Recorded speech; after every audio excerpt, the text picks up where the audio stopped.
What is happening? How's everybody doing, man? How is everybody doing? Salute to everybody out there, man. Salute to everybody. Salute to everybody, man. Thank you for joining us tonight, man. 3 days in a row. This is the first time in a long time we get 3 days in a row.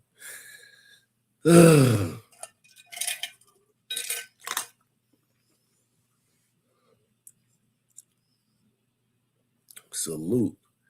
Everybody hit that like button as you come in. Karmelo is cooked allegedly. We're gonna see why.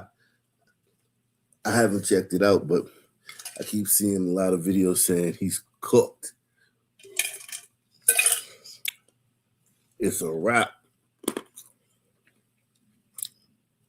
And as you know, I covered the case when it first happened extensively. I covered it when it first happened.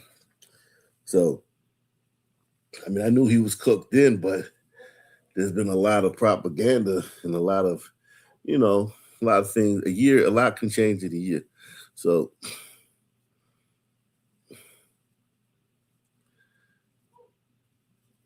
what's going on, everybody? Who's gonna be the first person to get off to sponsor today's program? Who's gonna be the first person to sponsor today's programming? Take the challenge, support the channel. Who will be the first person to do that? To get to take the Nestea plunge, man. Yeah, it's yeesh.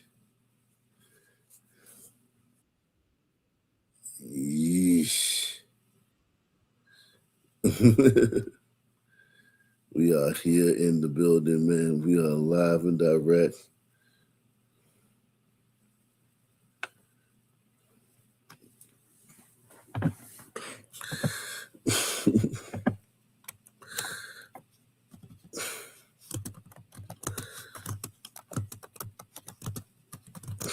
Let's get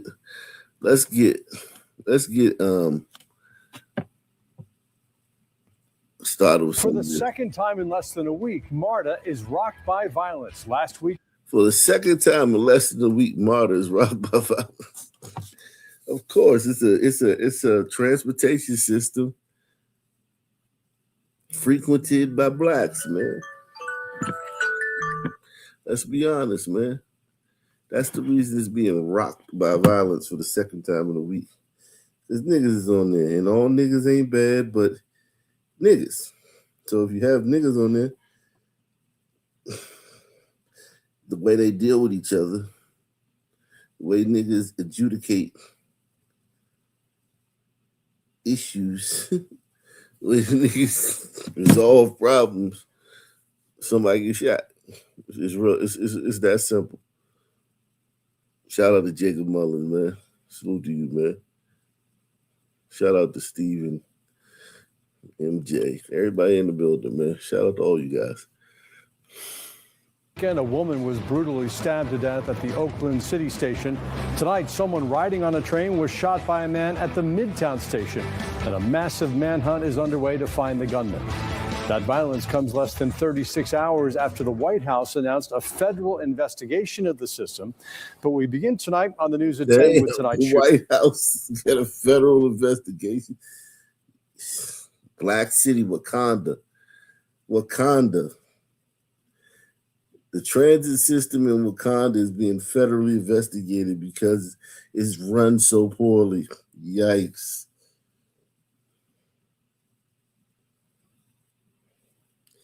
And listen, White House, I'm going to say this, White House. Don't throw no money at this. Press 1.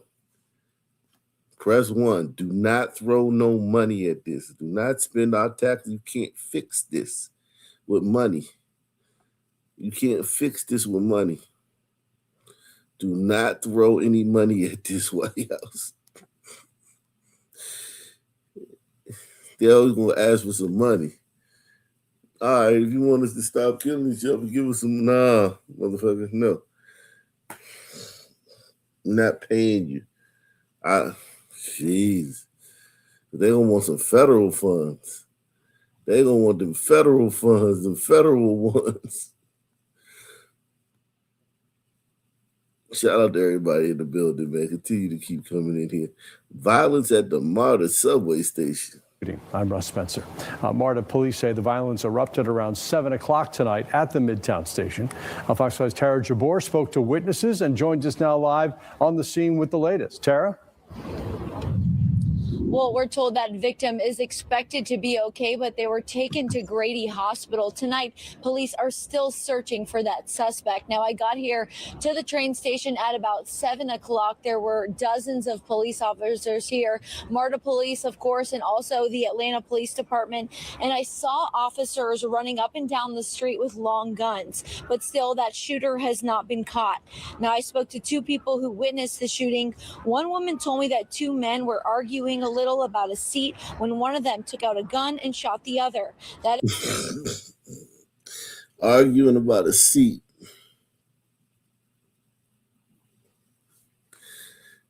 Yes, you heard that correctly.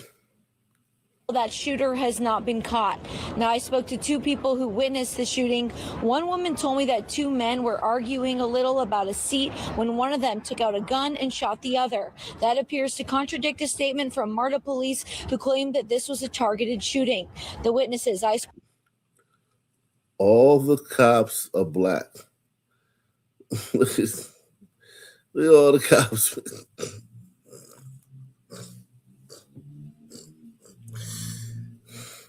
It's a black city right here, Jack. This is Wakanda, man. Who this? The Dora Melange, man.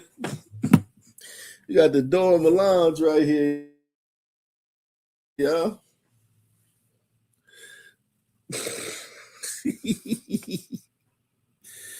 Look at the Dora Melange, man. Jeez. out a gun and shot the other. That appears to contradict a statement from MARTA police who claimed that this was a targeted shooting. The witnesses I spoke to say they were shocked when they heard gunshots on their normal commute home. Let's take a listen. All of a sudden we hear pop, pop, pop, and then we all hit the ground. And then nothing happens for about 5 minutes. We're just sitting there like, what's going on? What's going on? And I see people start peeking out. And then suddenly we hear, okay, everybody get off, go to the other side. And I turn around and I see this dude laying down there in a pool of his own blood. It's very unfortunate that he got away. And it just shouldn't have happened in the first place. Now, again, police are still looking for that shooter tonight. We'll, of course, keep you updated as we learn more information. But for now, reporting live in Midtown, Tara Jabor, Fox 5 News. Well, so glad to hear that the victim is apparently going to be okay, but the timing really couldn't be worse with the World Cup right around the corner. Tara, thank you. This is, of course, not the first incident of violence on the train. Oh, yeah, the World Cup. You know what they need to do, man? If they wasn't, they woke down there, but this is what they need to do, man. They need to do a sweep. Just go around, sweep up all the niggas, all the homeless people, all the drug addicts, all the wayward niggas, all the teens, all the hoodlums. Just sweep everybody up and lock them up on some charge, some bullshit charge until after the World Cup. And after the World Cup, you niggas can have your city back. Y'all can live in fucking violence and filth the way y'all want to live. But while the World Cup's there, I would sweep. I would tell my cops, go out and just arrest as many of the local. Y'all know who these people are. Arrest as many of them, of that element as you can. Put some kind of charge on them. They'll drop it or it'll get dismissed in court. But until then, it'll take them about a month to get to court. Until then, we need these niggas off the street, man. We got to showcase. We showcasing the motherfucking... Come on, man. You can't have niggas on the transportation because these people ain't gonna be these people gonna be moving around the city on public transportation. These fans, these soccer fans for the World Cup. Shout out to Hot Stuff. He says, watch What's up, son? Good to see you. Where you been at?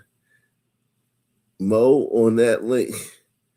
Okay, yeah, I'm gonna drop the link soon. But yeah, man, I've been, taking care of business. But I'm here tonight. This is my third day in a row on the channel. So we did three. This is 3 days in a row. So we back, bro.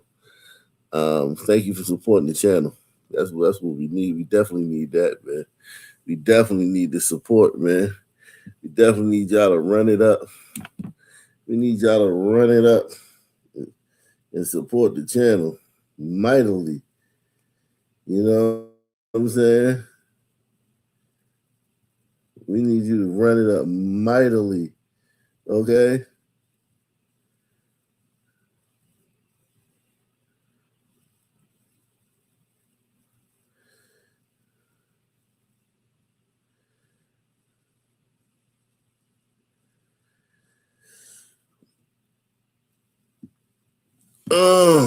Salute to Roger Wood. He said challenge started. That's right, Roger, man.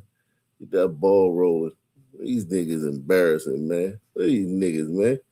The world, the whole world coming to Atlanta for the World Cup. And these niggas, the week before the shit start, they just acting a fool on the public transportation.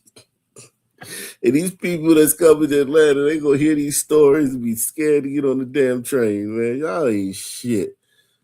Looking for that shooter tonight. We'll, of course, keep you updated as we learn more information. But for now, reporting live in Midtown, Tara Jabor, Fox 5 News. Well, so glad to hear that the victim is apparently going to be okay, but the timing really couldn't be worse with the World Cup right around the corner. Tara, thank you. This is, of course, not the first incident of violence on the transit system in recent weeks.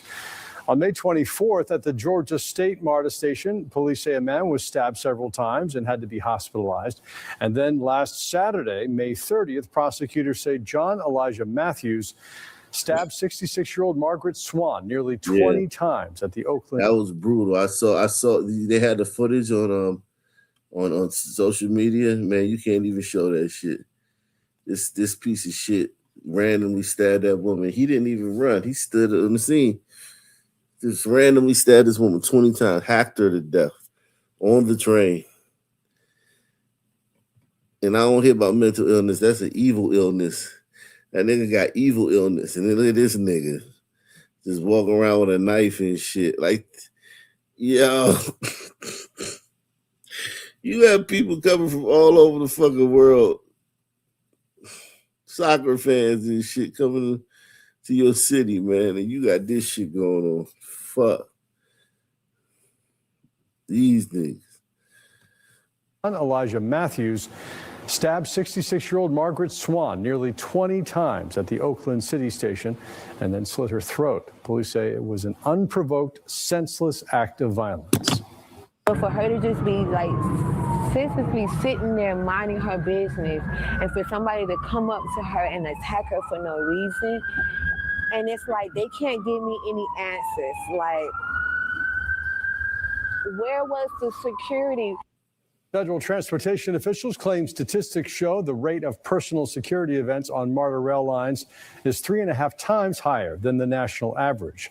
That claim was made yesterday as federal officials announced an investigation of the transit system. They say they want to make sure the system is safe, especially with the World Cup days away. The government has given MARTA 15 days to provide a plan to reduce crime and share its current and future budget for safety and security. The agency says it's beefing up security ahead of the World Cup, has 12,000 cameras to monitor the system, and will have uniformed and undercover police officers on the scene. Think about it. They let you know it's 12,000 cameras on the system. 12,000. And it still don't stop these niggas. Think about that. 12,000 cameras, and these niggas still. That's why I say don't throw money at it. Don't give these niggas no more money. We've been throwing money at these issues for decades, man. No more money for you niggas, man. Sorry, man. No more money, man. No more money, man. Fucking hey, man. has 12,000 cameras to monitor the system and will have uniformed and undercover police officers on the scene. For more on tonight's shooting, last weekend's stabbing, and the investigation into Marta, head to fox5atlanta.com. We've got an article with all the details.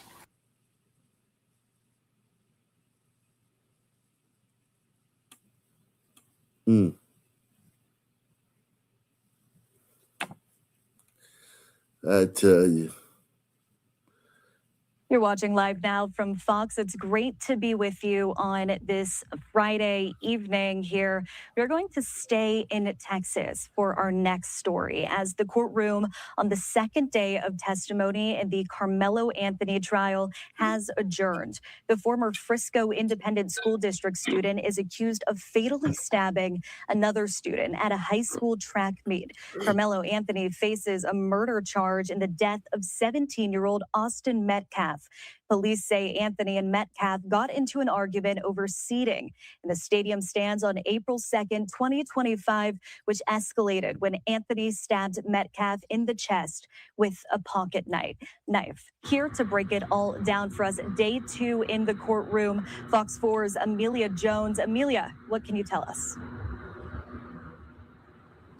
Hi there, Alex. The prosecution called multiple students to testify during the afternoon session of court. Those students were there at the track meet that day. They were either under the Memorial High School tent or nearby. Now, many of these students are minors, so this was really difficult for them to describe and relive what happened. Many of the students also interviewed with police detectives for the initial investigation, and the defense brought those police transcripts of those interviews up multiple times during cross-examination. Friday afternoon's testimony consisted of students recalling what they saw and heard at the track meet last April.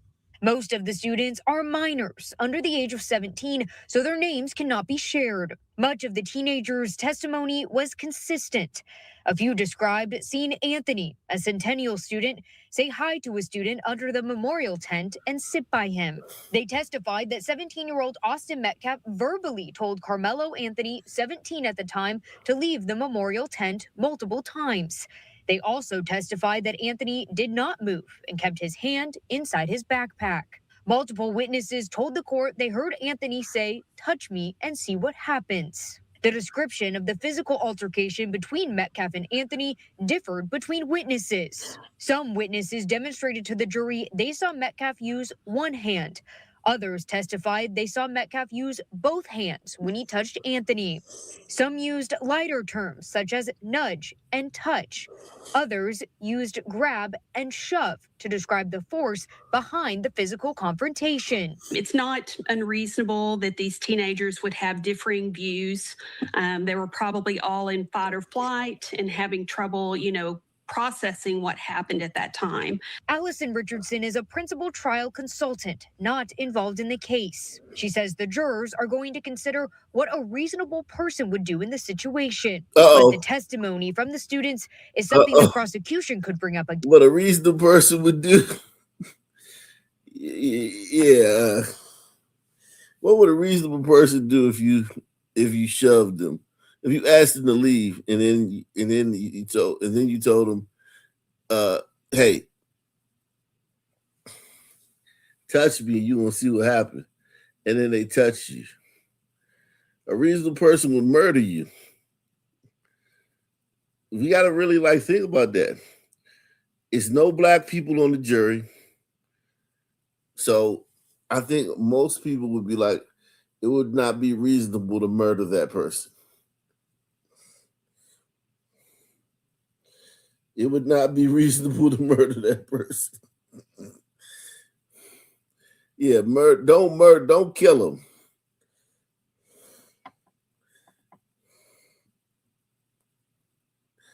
That's crazy.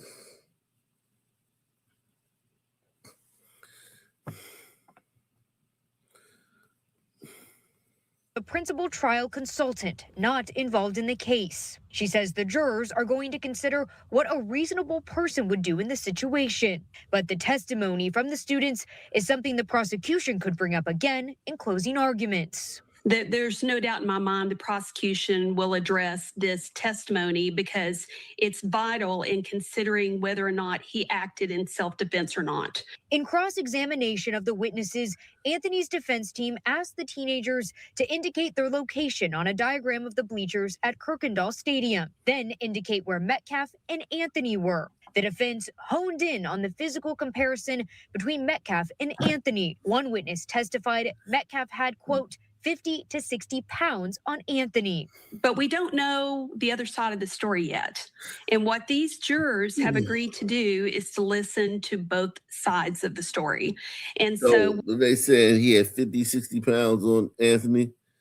So if you bigger than me, if you got a certain amount of weight more than me and you tell me to leave somewhere and we get in a shoving match over it, I get to kill you because you weigh 50 or 60 pounds more than me. I don't know about that, man. I want to see what's this? So now this week in the trial of Karmelo Anthony, the 17-year-old down in Texas who happens to be black, who stabbed a 17-year-old named Austin Metcalf in the heart, who happened to be white, and killed him. We've had jury selection. We've had the jury impaneled. We've had opening statements, and now we're in the midst of witness testimony in this trial, which is moving along at quite a clip. The latest outrage is that no black people made it onto the jury of 12.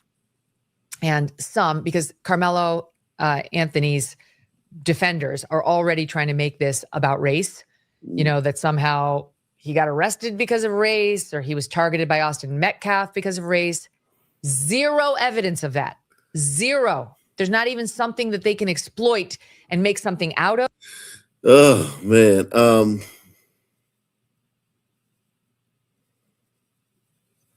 Let's see what salute to everybody, man. We having the $5 challenge right now, man. As you come in, man, take the $5 challenge, support the channel. We're trying to run it up. We got 2 people so far. I know we can get some more than 2 people to take the $5 challenge. I know we can get more than 2 people. I'm pretty sure of that, man. So go and take the challenge, man. I want to,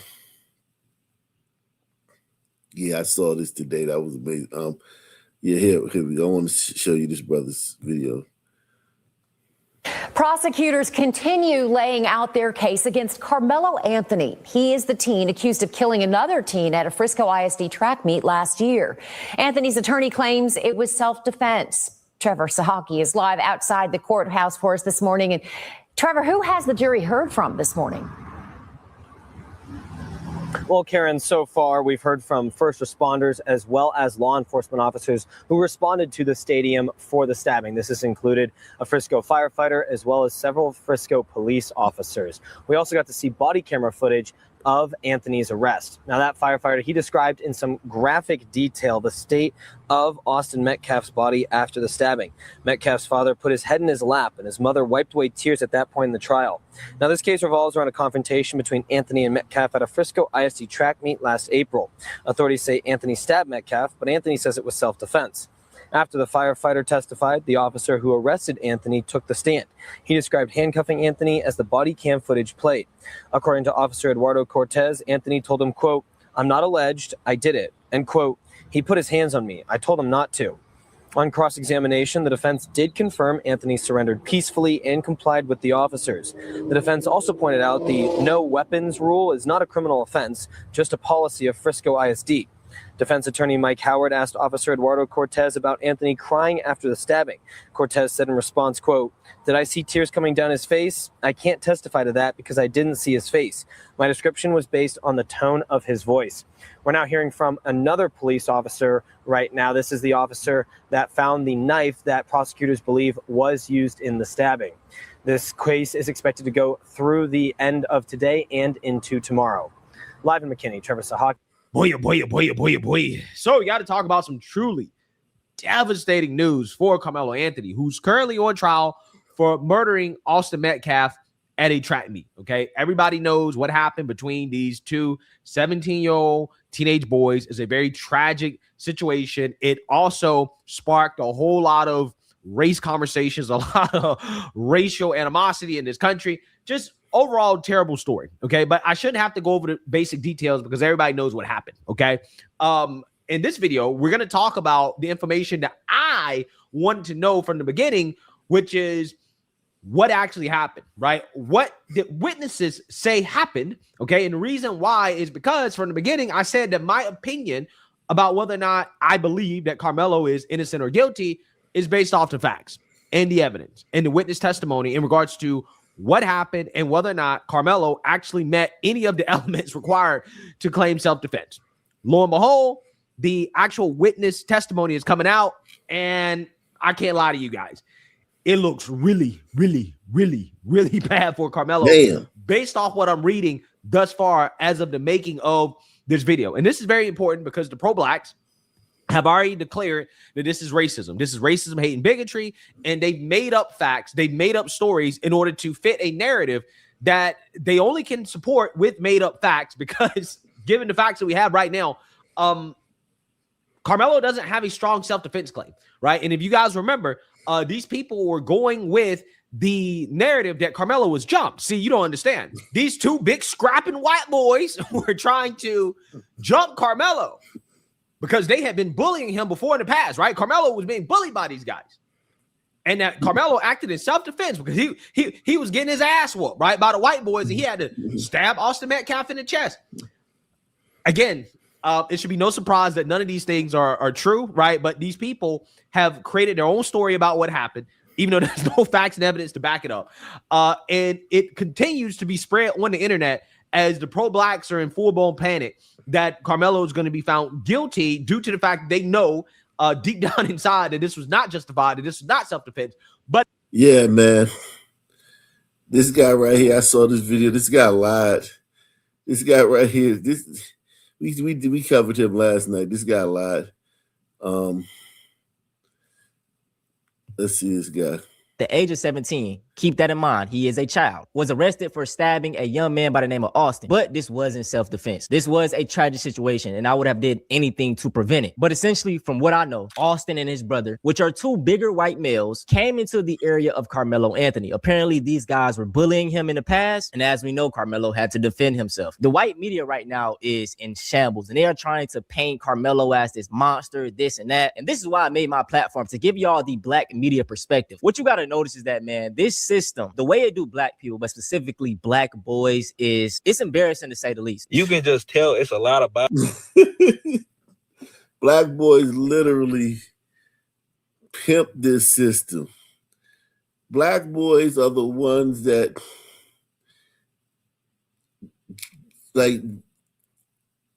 black boys treat this system like a fucking $2 whore. Black boys beat this system like a rented mule. What are you talking about? Black boys get arrested over and over and over again. Black boys throw boulders at the penitentiary because the penitentiary won't let them in until they finally throw some boulders at it. It's funny when black people try to act like they get a raw deal in the justice system. Yo, that shit is crazy. That shit is one of the biggest lies ever. Probably the biggest lie ever. Salute to my man Austin Dovercourt III, man. He said, salute Aka Nation. That's right, man. Salute to you. Salute. We got three down, man. We trying to get 20, man. We trying to get 20 tonight, man. We 3 down, man. Support the channel. Take the $5 challenge. Today, tonight, man. Support the channel. Hit that like button. Hit that $5 challenge. PayPal, Cash App. Or the super chat, man.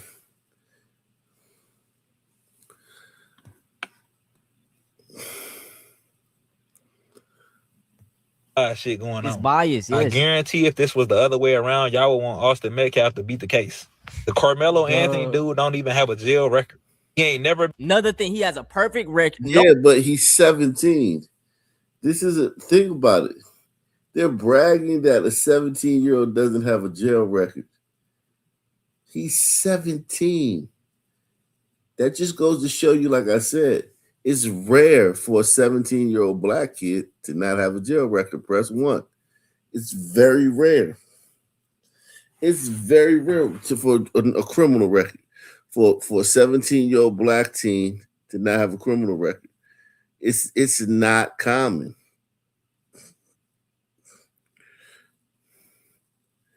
They're bragging about something that they shouldn't be bragging. You should never, anytime your community brags that someone who's 17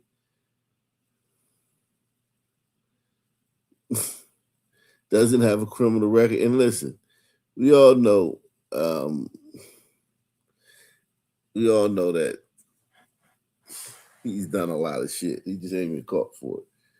We all know that from his pictures and from, his friend group there at the school. He's part of a little, the wayward black kids at that school, because there's not a lot of black kids at the school. But he's with the group. They're like, cosplaying thugs and gangsters.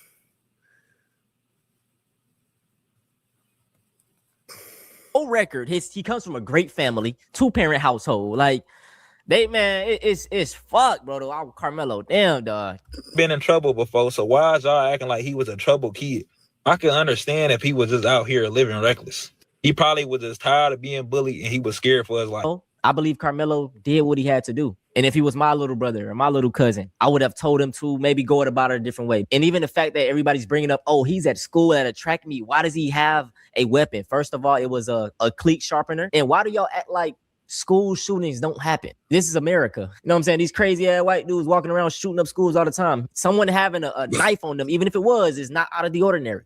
And apparently his brother come over to Karmelo. Words are exchanged, and he says they tried to swing at him. Karmelo goes to his bag, and then they pursue. They continue on. It was raining. They got rained out like crazy bad. Everybody trying to get back to their cars or get in, places where they, wouldn't get all extra wet.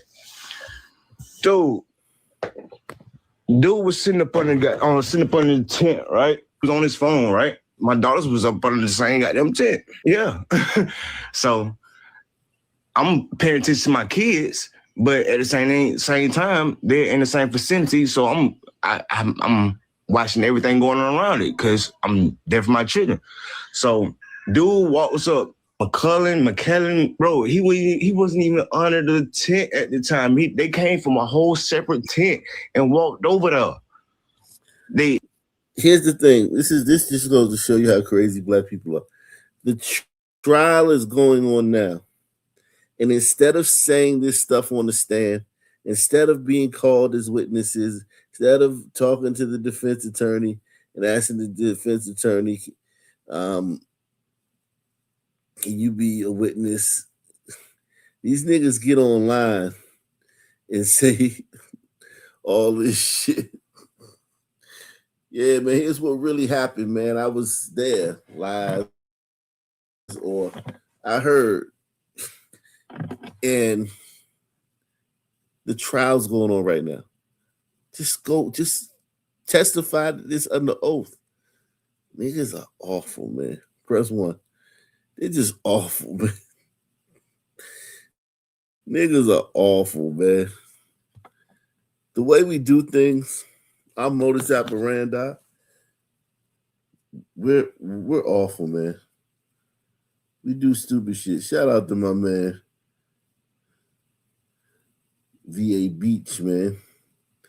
VA Beach, Virginia Beach in the building, man. Salute to my man, Virginia Beach, man. That's 4. Now we got 5. Okay, 5. Salute to 45 Revolver. He says witnesses testified rain started after the cleat sharpener incident. Yeah, man, the skies was crying for Austin, man. The sky was crying out for Austin, man. He's a good kid, man. Went out like that. This was like almost like a Nipsey situation. Like this kid wasn't supposed to go out over this bullshit ass encounter.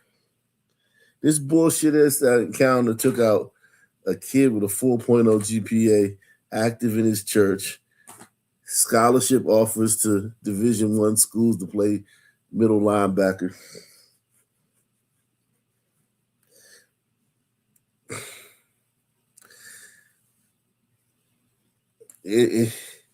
This chance encounter with this random son turd cost him his life, man. I feel bad. Witnesses testified. Rain stopped. Yeah, the sky opened up for Austin, man. Shout out to JJ Jacobs. I'm gonna drop that link, man, soon, man.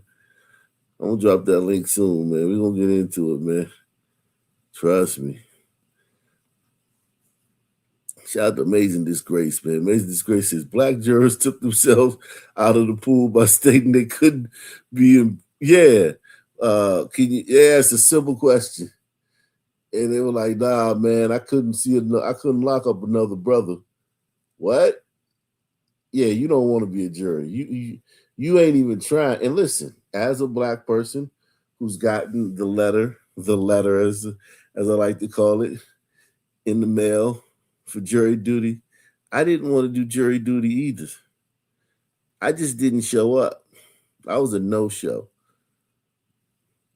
They didn't never call me enough and never said anything to me. But if they had, I would have tried to get out of it. I do not want to be on a jury, especially the way I thought then. Didn't want to be on no jury. And snitching. That's snitching. That's weirdo shit, man. What jury, man? Like, I don't want to be sitting there in no jury. You don't know. You don't know what case you gonna be. Like, shit, nah, man. I was in a street mentality then, man. And a lot of niggas are, man. Niggas don't want to do no jury. Niggas don't want to do anything civic. Niggas don't want to contribute to society. Because if you think about it, being a jury is contributing to society. You're contributing to your community. It's like voting. It's like, volunteering to help clean up, the riverbed or a vacant lot. It's like, going to the neighborhood commission meeting to determine, what new store gets a liquor license, or how many times the cops patrol the neighborhood, or whether they up it or whatever, you know what I mean? Shit like that. Are they gonna put a stop sign on this intersection that had a couple accidents? Black people don't involve themselves in civic shit with the community. And I know that for a fact. I know that for a fact. I know that for a fact. But yeah. No voting, no fucking. Jesus Christ. They intentionally went over there to this kid, man. Dude was sitting there on his phone. Why are you not saying this in court, nigger? Nigger, the trial is happening right now. Why are you not saying this shit in court? Because you're a nigga and you probably, I ain't going to court, man, testifying, man. I'm snitching, man. Trying to get dry. You feel me? One thing went from another. The real reason is this nigga lying, okay? This nigga just lying. That's the real reason. But I'm just saying, if he wasn't lying, why you ain't in the fucking courtroom? Look, they grabbed this man and they tried to punch on dude. Dude went in his bag and whatever. They went to try to jump this dude and punch on this dude, man. And he protected himself, dude. That's what happened. Yeah. It wasn't just one. It was both of them, bro. This guy wasn't there. We already covered that. I mean, we didn't cover it, but we saw videos when this happened. He was outed online for not even being there. He wasn't even from Texas. That guy wasn't even from Texas. I just need to know what the witnesses said, because let's be real. The video that we allegedly have is very grainy, is not definitive, right, in either direction from what we've heard, okay? It certainly doesn't support the side of the story that the pro-blacks are telling, right, the lies that they're telling. But I wanted to hear the witness testimony, people who were actually there and what they had to say about this. And lo and behold, the pro-blacks were lying, right? That all the stuff they claimed that probably could have helped Karmelo in his self-defense claim, which is that he was jumped, right? Them two big scrapping white boys, right? Tried to jump him. Lo and behold, it turns out that that's not what the witnesses are saying, right? That's not what they're testifying. And we got to talk about this, because they're coming out and they're basically saying the exact opposite of what the pro-blacks spread online. And this is not good, right? This is not good at all for Karmelo. So let's get into this. Quote, not aggressive like it would hurt him.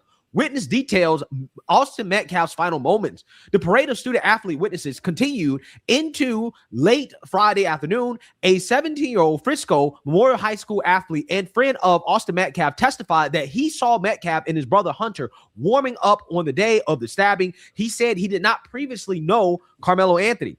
He said he saw Anthony walk up. Quote, he dapped somebody up. I believe it was Eddie. He said, quote, it was nice at first and things started heating up from there. He said Austin was basically telling him he can't be under the tent.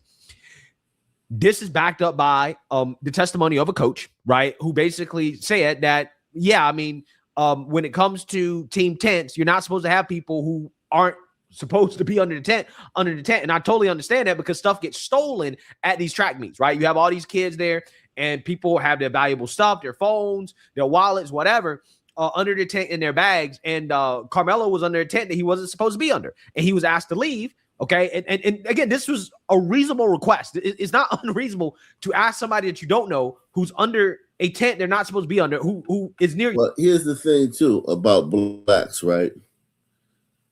Blacks, he wouldn't have respected it if the track coach from Austin Metcalf's team had came and asked him.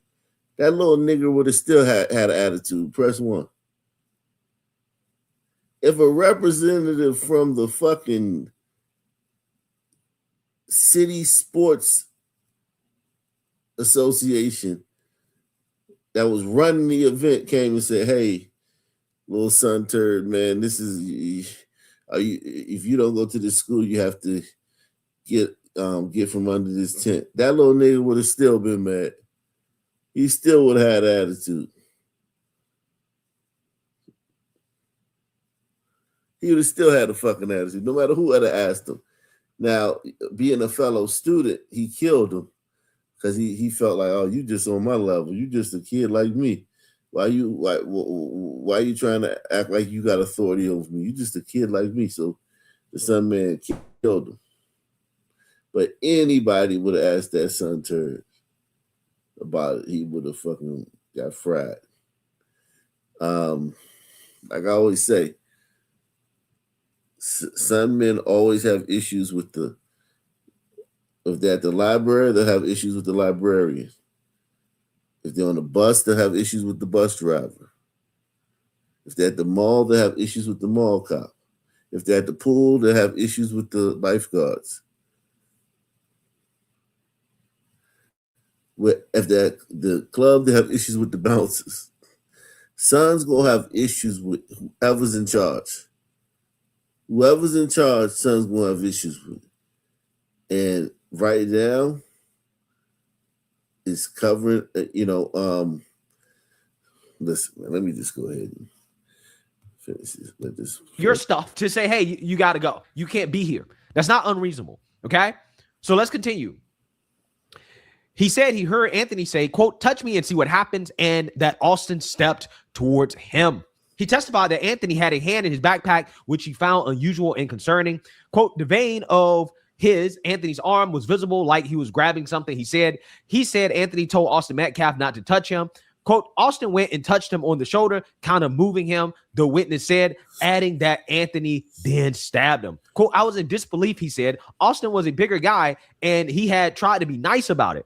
He said Anthony was not cooperating, not listening, and that Austin Metcalf did not seem to want to fight. He said Austin used two hands when he touched Anthony. Prosecutors asked whether it seemed aggressive. Quote, not aggressive like it would hurt him, the witness said. He was trying to move him, aka this was not a brawl, right? This was not Hunter and Austin Metcalf jumping Karmelo Anthony. That didn't happen, okay? That didn't happen. This is what the witnesses are saying, the people who are actually there, not random blacks on the internet making up bullshit. He said it was not self-defense and that Karmelo Anthony murdered Austin Metcalf. He estimated that roughly 12 girls and a few boys, quote, maybe 2 to 5 were under the tent at the time. Here's another witness. Frisco Liberty graduate says she heard, quote, if you wanted me to move, you'd have to move me before stabbing. A recent Frisco Liberty High School graduate who competed in track and discus said her team tent was about 5.5 feet from Memorial High School's tent, and it had been raining off and on throughout the day. She said she heard commotion coming from the Memorial tent, describing it as, quote, more so people wanted a certain person to leave, that person refusing to go, aka the people there wanted Karmelo to leave, and Karmelo refused to leave, even though he had no business being under that tent. She heard Karmelo Anthony say, quote, if you wanted me to move, you'd have to move me. She said Austin Metcalf didn't seem to want to fight. After the stabbing, she said, quote, I just heard his brother trying to find help for him. She said she feels some of the news coverage has been unfair and that it has taken a racial angle. She said she doesn't think the case has anything to do with race, and she does not think. Man, yeah, so I think somebody just summed it up. Sons are fucking retarded. Sons are fucking retarded, man. Anytime you deal with them, you're going to come out feeling terrible, man. Anytime you deal with them, you're going to feel terrible. Sons are fucking retarded, man. It just is what it is, man. Let's be honest, man. Let's get into some fuckery, man. We'll come back to that, man. Now, well, let me drop the link. I'll actually drop the link, and we'll stay on this for a little bit, for a minute longer. But yeah, this guy's guilty as sin. His parents got $690,000 in donations for this. He got $690,000 in donations after their son killed this guy. Unfucking believable, man. And guess what? It's probably all gone. It's probably all gone. Every dollar of it gone.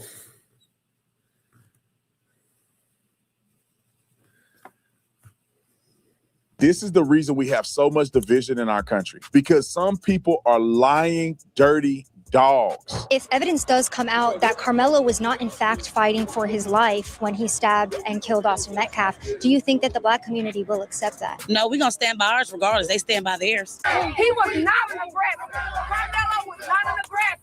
Anthony's defense attorneys say he stabbed Metcalf, who was unarmed, out of fear, as a group was, quote, turning on him. But prosecutors yesterday in court showed jurors surveillance footage they say tells a different story. If you're carrying a balance on your credit cards, that debt is costing you money every single day. That options for anyone struggling with credit cards, credit score required. It uses AI. PDS Debt uses AI and data to go beyond the numbers and personalize saving solutions for you. They're top rated with thousands of 5-star reviews and an A+ rating with the Better Business Bureau. Get your free 30-second personalized assessment today at pdsdebt.com/Tatum. That's pdsdebt.com/Tatum. Let's play the Fox News clip, and I'm going to show you 2 different stories that are being told on the internet. And this is the reason we have so much division in our country. Because some people are lying, dirty dogs that should be shamed. Roll the clip. calling it unjustified murder. So Karmelo Anthony is charged with murdering 17-year-old Austin Metcalf after admitting to stabbing him in the chest at a high school track meet last year. Police say the fight started because Anthony was under another team's tent and Metcalf told him to leave. Anthony's defense attorneys say he stabbed Metcalf, who was unarmed, out of fear as a group was, quote, turning on him. But prosecutors yesterday in court showed jurors surveillance footage they say tells a different story. The footage, it's grainy and shot from a distance, but reporters inside the courtroom tell us it shows a brief confrontation between Anthony and Metcalf, not a larger group, before Anthony runs from the scene. And that fight, it only lasted about 4 minutes or so. Jurors heard emotional testimony from Metcalf's track coach. He said that Metcalf was helping lead setup efforts that day, which basically means he was in charge of setting up the tent and equipment. The coach testified and said athletes don't just go under other teams' tents. This is something that's understood between the athletes. This case, it's drawn national attention with race becoming a major issue. The final jury does not include any black jurors. Prosecutors say this case has nothing to do with race and it should be decided on the facts. This trial is expected to last up to 2 weeks, Bill. And if he is convicted, Anthony faces up to life in prison. Wow. And to watch and we shall. Brooke Taylor, So let's thank talk you. about this for a minute. And then we got a bunch of clips for evidence purposes. The first thing is that it's very sad. And I think we all know it's a sad situation, but you kill somebody, man. And we just heard from the official news. I think that's fair to say. This is officially from the news that court reporters are reporting what they saw. Unless you saying that court reporters made up. No, I want to see the footage on my own. That this is so annoying that they don't want to give out the footage of the incident because it may make the black kid look bad. That's all. That's the only reason they're not. That's the only reason they're not releasing the footage. It makes the black kid look bad. That's it. If that footage showed Austin Metcalf looking in a bad light, that footage would have been out for a year now. Even though it's allegedly, listen, we all know that, man. So we know what's on that footage. We know what's on that footage just by the fact that they won't let us see it.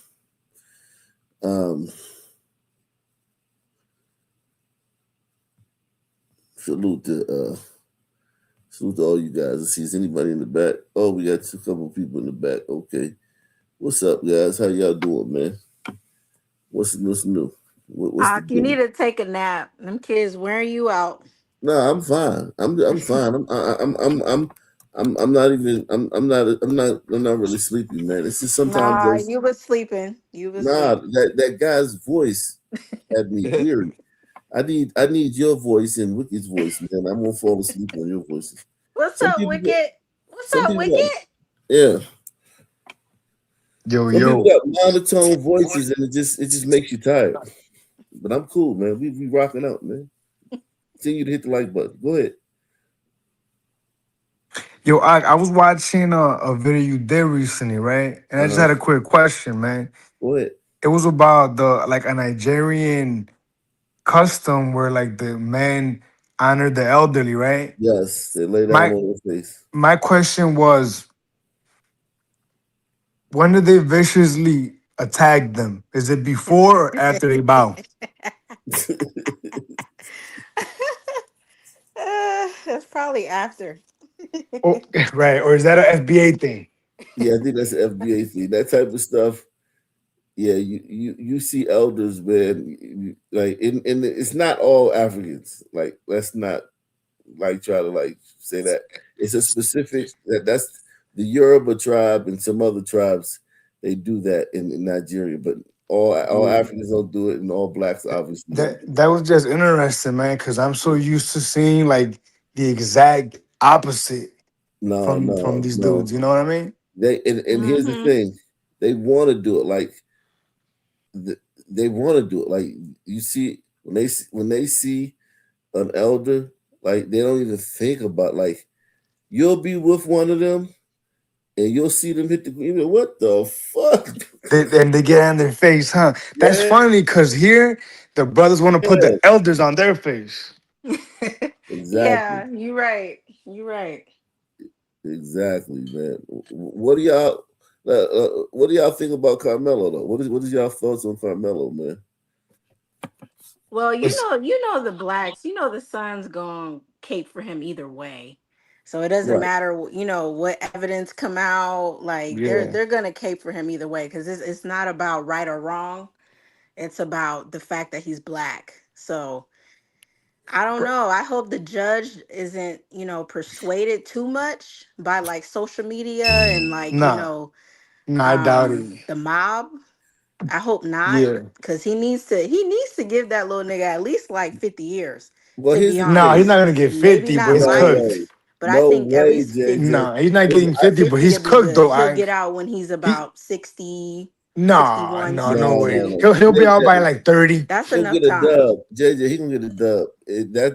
A dub is the limit, the high end. I think a dub is, Oh but shit, the we got to sound went think out. about Hold what's on, I the gotta drop least. off and come back. It went Okay, out. okay. Wait, you What think do he's you gonna think? get a I can't hear dub? you. Yeah. I know. I said that's the high end. That's the That shit most always he'll do that. possibly get. I don't think he'll get anything over a Fucking dub. janky But phone. That was in Texas, right? I mean, I don't know how that Texas doesn't matter. courts No. work, right? But I think he's gonna be found guilty. Texas is But woke, man. You know Texas is yeah, woke. yeah, I know. We've laughed about it. How people talk about don't try that shit in Texas. What Yeah, you mean they been? yeah. Texas is very woke, especially that area too. But Remember the one naked brother who tried yeah, the glider? yeah. All the cities in there woke. Houston, Austin, Dallas, Fort Worth. San Really? Antonio. Yeah, San Antonio's woke more like for like Hispanics though, but it's still Mm. woke. Like it's think about this though. Think about this. What do you think is the least they can give him? Because you gotta give him something, right? What do you think what do you think will piss people off if they give him? Like, because I mean, someone's gonna be pissed off, right? Oh, definitely. Someone's gonna be pissed off, but I Like if think they give him 6 years, what do you think? Well, you think that 6 years you, that, you, that I think the Gliders would take that on the chin. If they give them 6, the Gliders what are they gonna do? Are they gonna riot and burn the cities down? Probably nah, not. nah, they're not gonna do that. But if they give this young brother, I don't know how many you think for the some people to burn shit down. What do you think? Like, What's the yeah, number? if they give him life, yeah. I mean, listen, a dub. I think a dub is good. He gets out. He'll do probably 15 to 16 years. He'll get out. He's 33. He's still or 34 because he hasn't been in jail. He's been at home, so he won't get time served. So he'll get out when he's 34, 35 years old. I That's think, not bad. yeah. I mean, especially when you like you killed the guy. Like it is, it's not like a Yeah. tip. You killed him. He's dead. Right. It's just interesting how the cause of death was Ignatian rule number 1. Yeah. Never ever ask a brother to leave. You didn't know. People don't know, man. Like I mean, listen, man. When I first came across you, and I kind of already knew this, but you really put that like, like the bat signal, how it's like illuminates the sky. Yeah. Rule number 1, and we just kept seeing it happen again and again. Some men just kicked out of a bar and just opened fire into the bar indiscriminately. Like Yeah. what? What the fuck is that about? It's DNA, man. It's DNA. Yeah, I meant what I just said, y'all. To all melanation, to anybody who think that Karmelo Anthony did the right thing to protect himself, understanding the situation with Rick Child. Look, no, this is it, y'all. Hey, no, get this message out. I need you to like, share, repost. This is it. This is it. We just seen a case where this man did not have any charges. He was exonerated. He's going home. Look, this is it. Stop playing, y'all. This is it. This is the point where if he is found guilty, we stop working. We start doing what we supposed to be doing. We let go of them chains of restraint and we start showing them who we really are. All of us, black, brown, don't care what. It's time, y'all. It's over. No. It's over. Load them up. Wow. Yeah. Think about that shit right there. What's he even talking about, man? Right. I think he's talking about like an armed conflict with the gliders, and I don't think he knows history and how it's gonna end. Yeah, it's not gonna be pretty, but it's just. But you made a point earlier.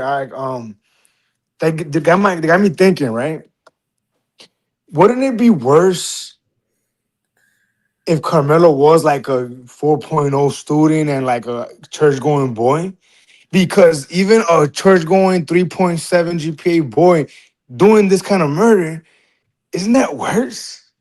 Yeah, I want to see a transcript. I said the other night I want to see the transcript But because you feel what I'm saying though, right? yeah, Isn't that where did arguably that like come significantly from, bro? worse? Where did that even come from that he had a 4.0? Like, where did that even come from? Right. I think that just it was just something that appeared. Niggas just started saying it. It wasn't like a fact. It was something that niggas just started Yeah. saying. But do you understand the point I'm making though? Like, isn't it better that he was like a degenerate as opposed to like a Yeah, good? it would be a lot better. It would be a lot better because if he was, if this is your best and brightest, It's very telling. and their first inclination is like to murder, murder the dude, like, because let's be honest. When you stab somebody In the chest. I've been around people who've been stabbed. I've been there where people have been stabbed. I've been right there.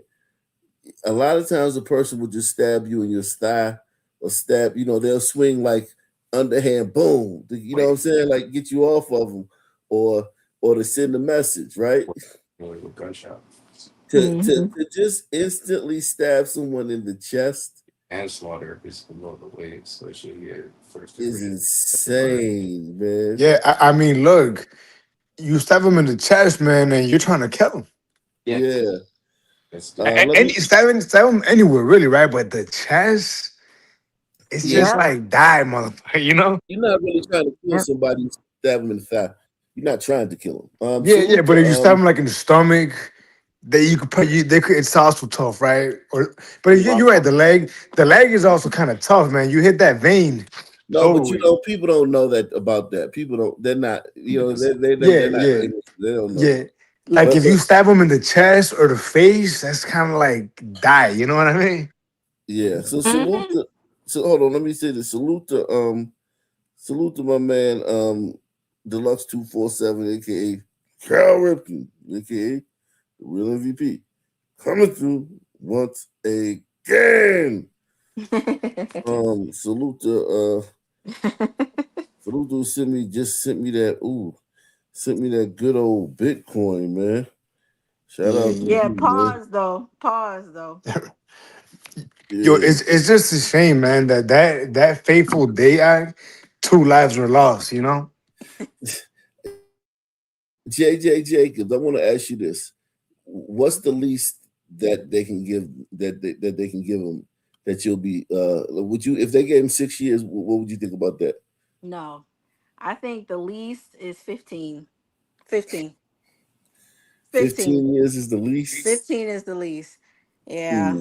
Yeah, nah. Because nah. That was for nothing. That was just that boy has so much to live for. Like you said, he probably had a girlfriend. He probably was about to go to college, got a scholarship. You know what I'm saying? Like, all that's lost is gone, never coming back. 15. Never. Okay. Let's play this. Let's see what the blacks are protesting outside courthouse are doing. Inside the courtroom, jurors heard more emotional testimony about what happened the day Austin Metcalf was killed. Yesterday, Metcalf's track coach, Rob Starr, took the stand, and he said each school's team tent is considered its own space at a track meet. It's a big deal for athletes from other schools to go into another team's tent, like a locker room. Today, one of Metcalf's teammates testifying several people told Karmelo Anthony, "You probably shouldn't be here. You need to leave our tent." Anthony was told to leave around 15 times. He says, Yo, niggas. 15. Niggas are awful, man. So he was being defiant. So by the time Austin comes up, Austin is kind of like Carmelo's built up his steely, veneer, like, yo, these white people ain't making me leave them motherfucking tent, man. Fuck that shit. Motherfucker, I wish you would. That's probably why he was like, he had his hand in his bag, you know what I'm saying? You know what I mean? Because he was like, man, touch me, motherfucker. He was already with on the shit. edge. With you know the what I mean? shit. Mm-hmm. Damn, nigga, just leave, man. Like, God damn. Niggas are awful, man. no one tried to gang up on Anthony, telling the jury they originally tried calmly to ask him to leave.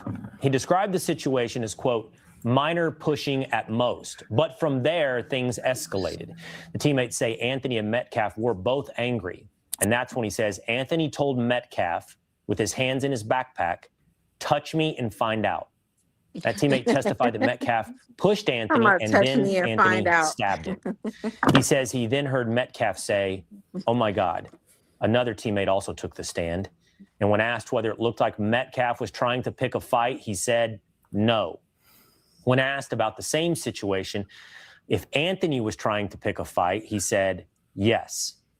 When asked if what he saw looked like self-defense, he answered, no, sir. Jurors today also hearing from the officer who arrested Anthony.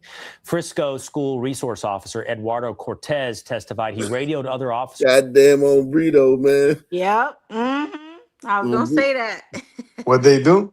Ombrito in the mix, man. The officer that arrested Anthony was an Ombrito. Oh, the first one? Yeah. Man, you know these Umbritos think they white? Yeah, adjacent. We white adjacent, man. Telling them he had the alleged suspect in custody. That's when, according to Cortez, Anthony volunteered a statement telling him, I'm not alleged. I did it. He put his hands on me. I told him not to. Cortez said he never asked. Yeah, right there you cooked, bro. Yeah, he's not saying he punched me. Because if a good prosecutor would be like, you, why didn't you say he beat me or he, fucked me up? Why did you say he put his hands on you? So that corroborated with the video. He just touched you. You don't get to kill him. Exactly. Because he touched you. And in Blackistan, you do get to kill him if he touched you. Not saying that you're gonna get away with it, but the majority of people be like, well, shit, he shouldn't touch him. You know what I'm saying? Yeah, the logic is different. Yeah. But I don't like that there's no black jurors though. Because I feel like they could play with that. Even though both sides agree. Don't do that. No. I mean, let's be honest. They're gonna play with the sons are gonna argue anyway. You know that. Yeah. But no son jurors, they're gonna attack that heavily. But we all know that both sides agree to it. The defense also agrees to the jurors. Yeah. But I don't like that. Didn't want to be on. The jurors didn't want to be. The black jurors answered those questions like. Obviously, they didn't want to be on it. So. You think so? I mean, it had to be, right? Yeah, they said they didn't want to lock. They lock couldn't up see lock up brother. Like they had to know that's no, that was intentional. That was they had to. I hope they did. No way you say that and you think you're gonna be selected as judge. Like I already have like a low bar. Please let you be right, bro. Your fisherman's in the back. He said, "Let you be right." Damn. How Oh, fisherman end up fisherman. They joining called tonight? fisherman last night. They was talking about fisherman last night, man. Yeah. Oh, what they say? They was just like, where he been at? What's up, fisherman?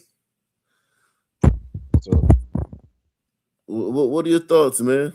Don't come up here all monotone and shit. What's your thoughts, man? Yeah. Yeah, he like, what's up? One or two words. What are your thoughts, man, on Carmelo? I mean, Not guilty. he should get like a lot of years, and he should die in prison. A dub. I'm saying a No, dub is dub the too. highest. They No, won't give him no. any more than a dub.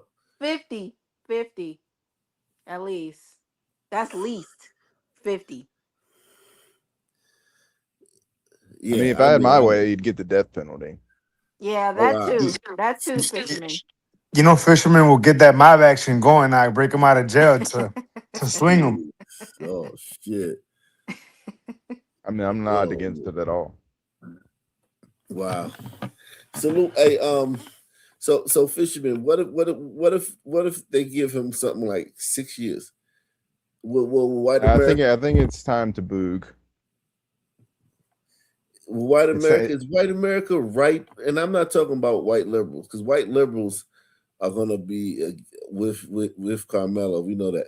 But are white conservatives or white regular whites ready to like take a stand if this kid gets 6 years?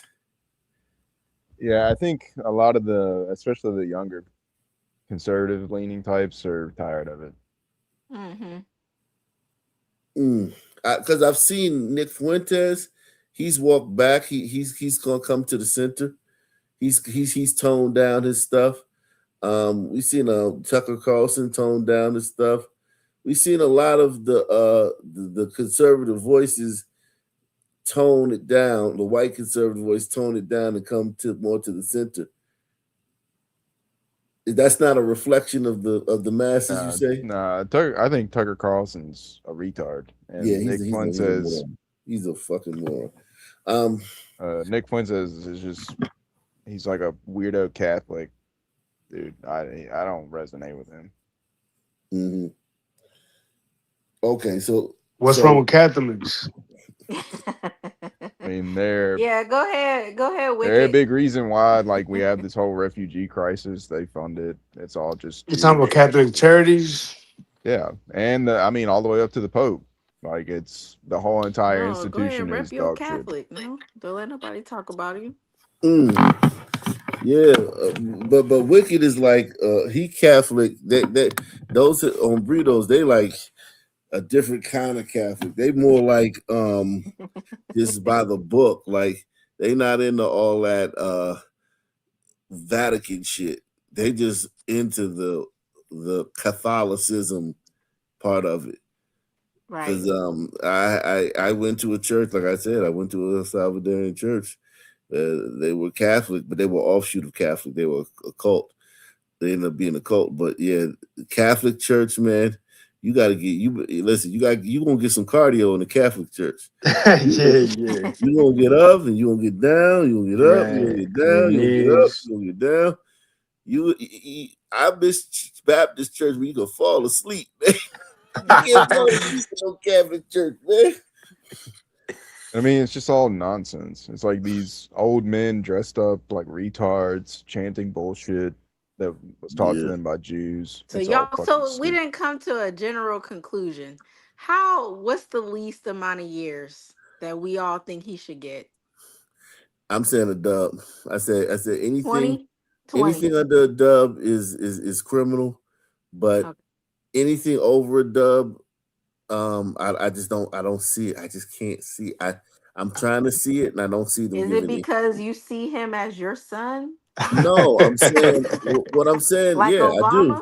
I do Right. see him as my son, but I mean, at the same time, I see him as me too. Like, do you understand how there could be no Ock Nation news, man?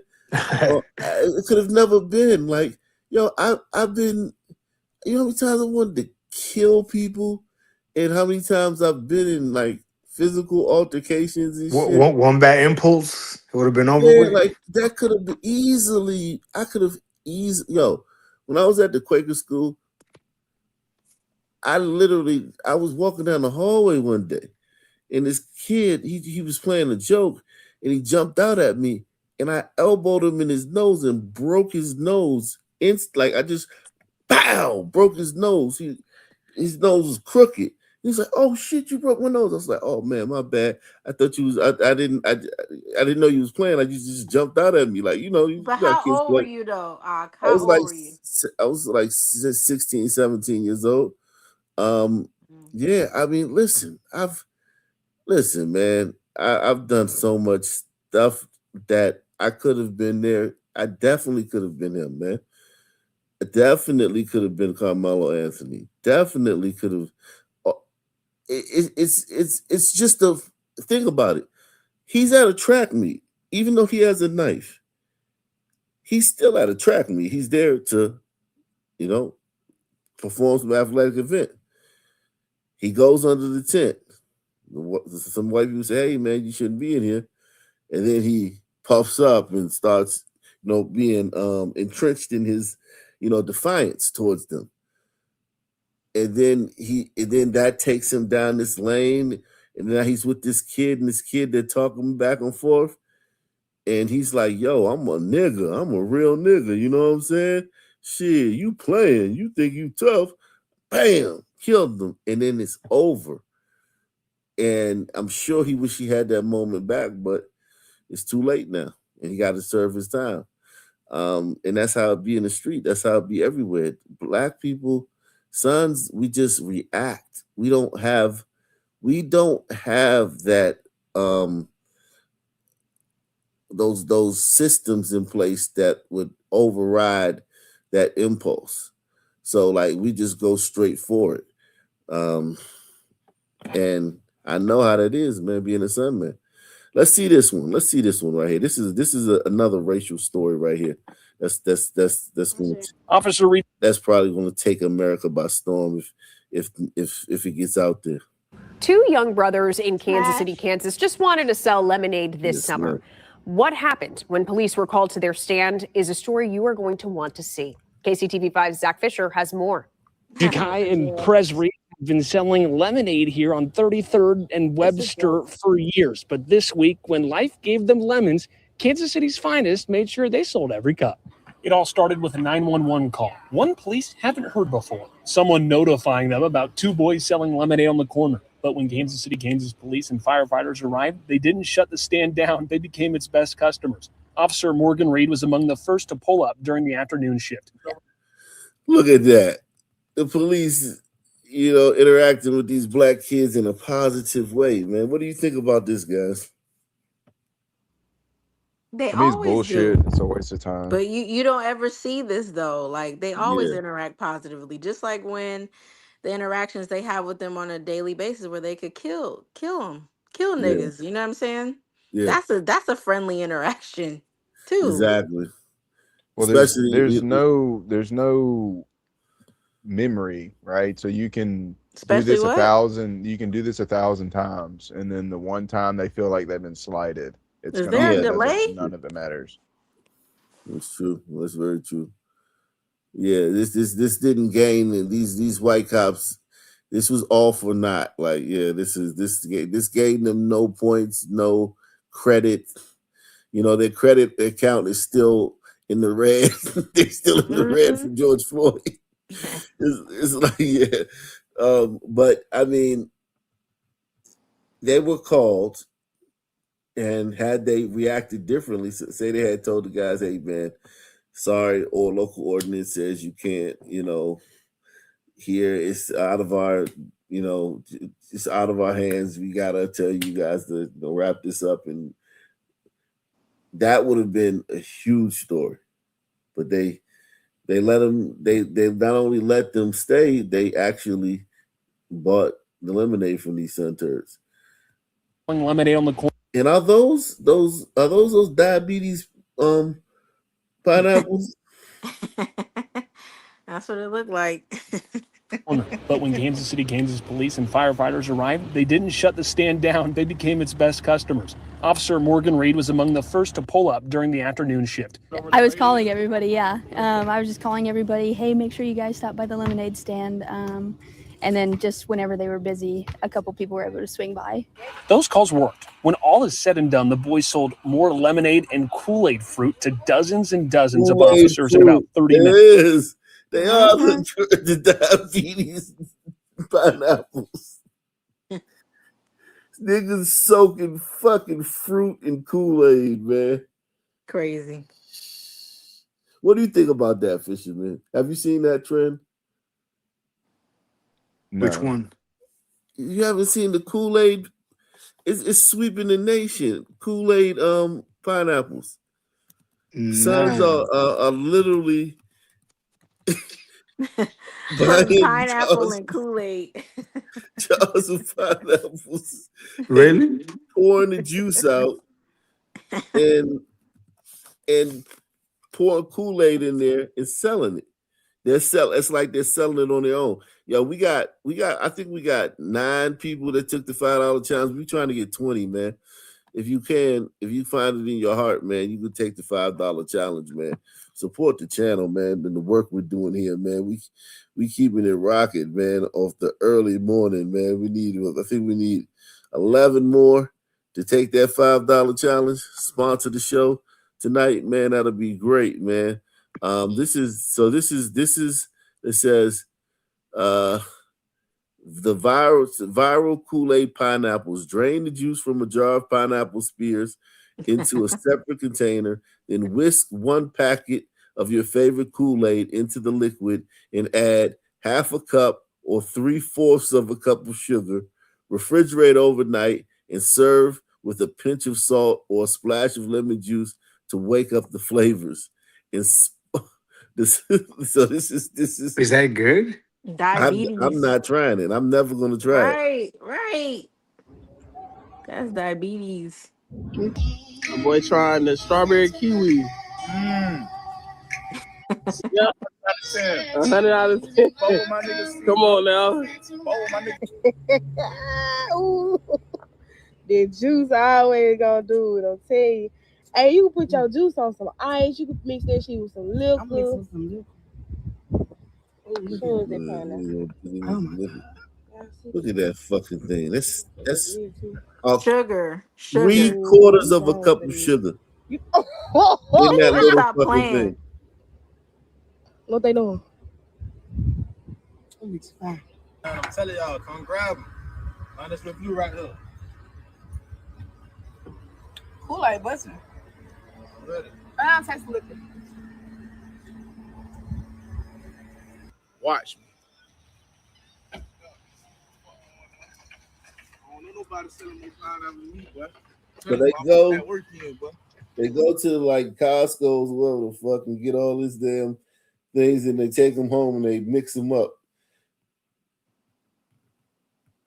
Shit is crazy. This shit is. Have you seen that in real life? No, I haven't seen any in real life. I'm where I'm at. I don't even really go out, around people like that. So, Nigga, my feet on point. Nigga, this whip okay. Hold on, come down, young boy. I'm sure to make its way to DC, and I'm going to DC this summer, so I'll probably see it. Make sure I stay on stage. I took the backers run. Spent 100 grand on cake. Stole all our walk-out game. Fuck, nigga, don't throw no shit. I let the season come back with a reason. I ain't say you. Nigga, my feet on point. Nigga, this whip okay. Hold on, come down, young boy. Okay, Juicy. Yes, sir. You already know. The big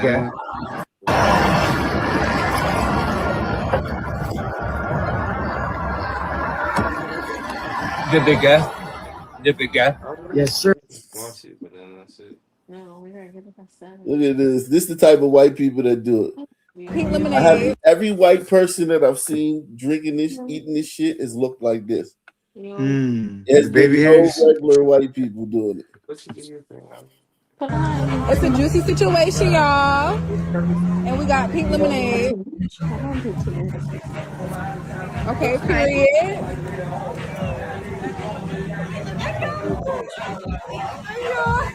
I'll let you do YouTube, but Okay, give me a rate 1 out of 10. 10. Okay, period. No, it's not like I want to It's a juicy situation. So that I just, Look at this one.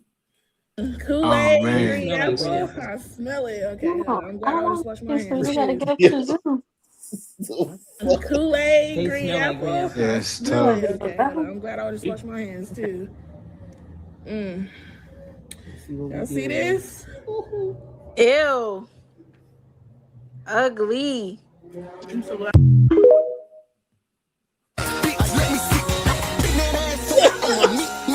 Kool-Aid and pineapple, huh?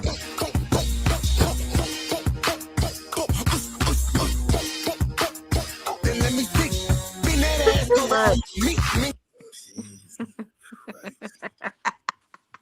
You This son is too to much. this is way too. Pineapple. It's funny that you I know what he's going to be snacking on tonight. You know it's funny that you You want to try that juice? He usually doesn't like pineapples. No.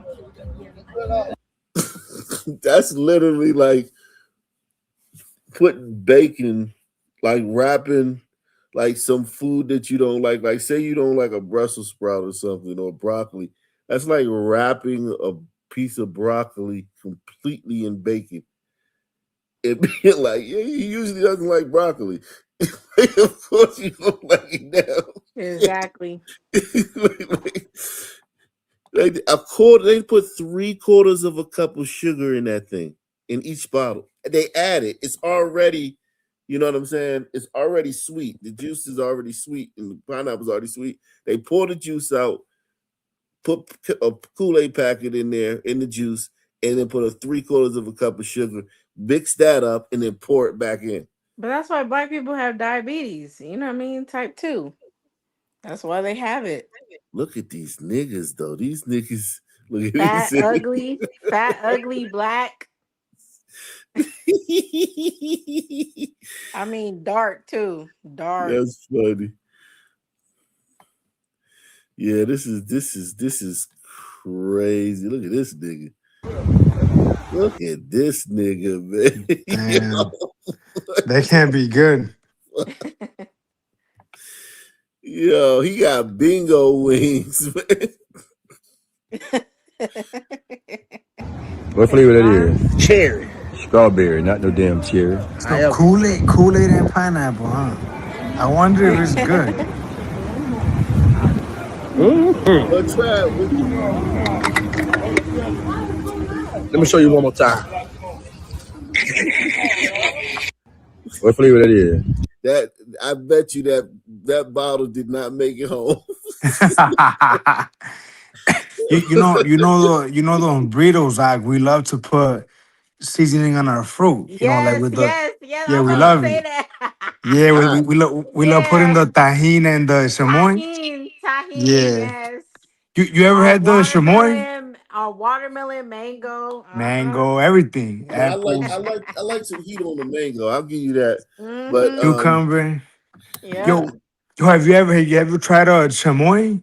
No, I don't know. I may have, but I don't know. Look, listen, trust me right now. If you like tahini, it's the same brand. It's called chamoy. It's the same brand. Put it on mango. Okay. Or Google it. Trust me, you're gonna love that shit. I'm telling you. Is it like I'm a liquid bet on hot sauce?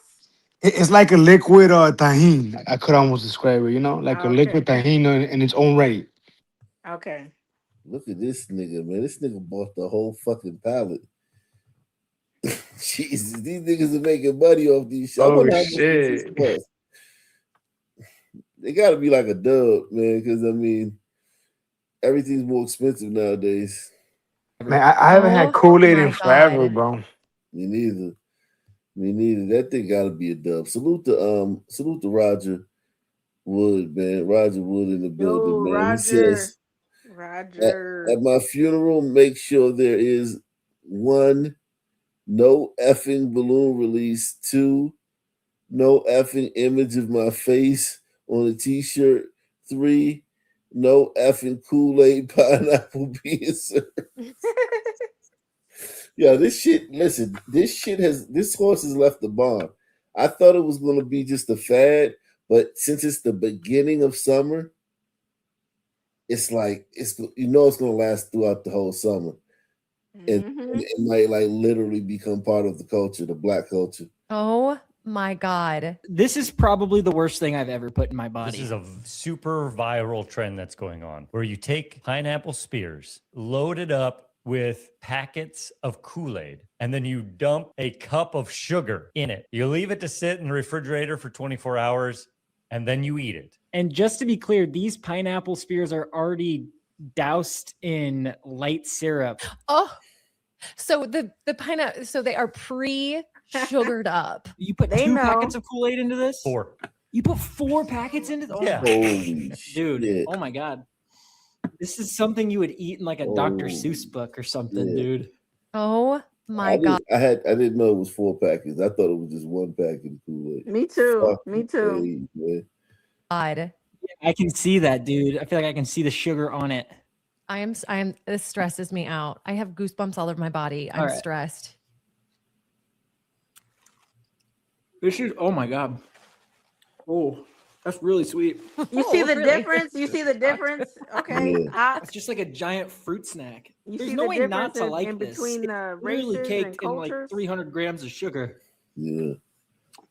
Oh my God. The Just trash my you like mouth is get one. diabetes, dude. Oh my God. Oh, seriously, my teeth, they hurt. Debiga. Well, let's see this big old white guy. Let's see.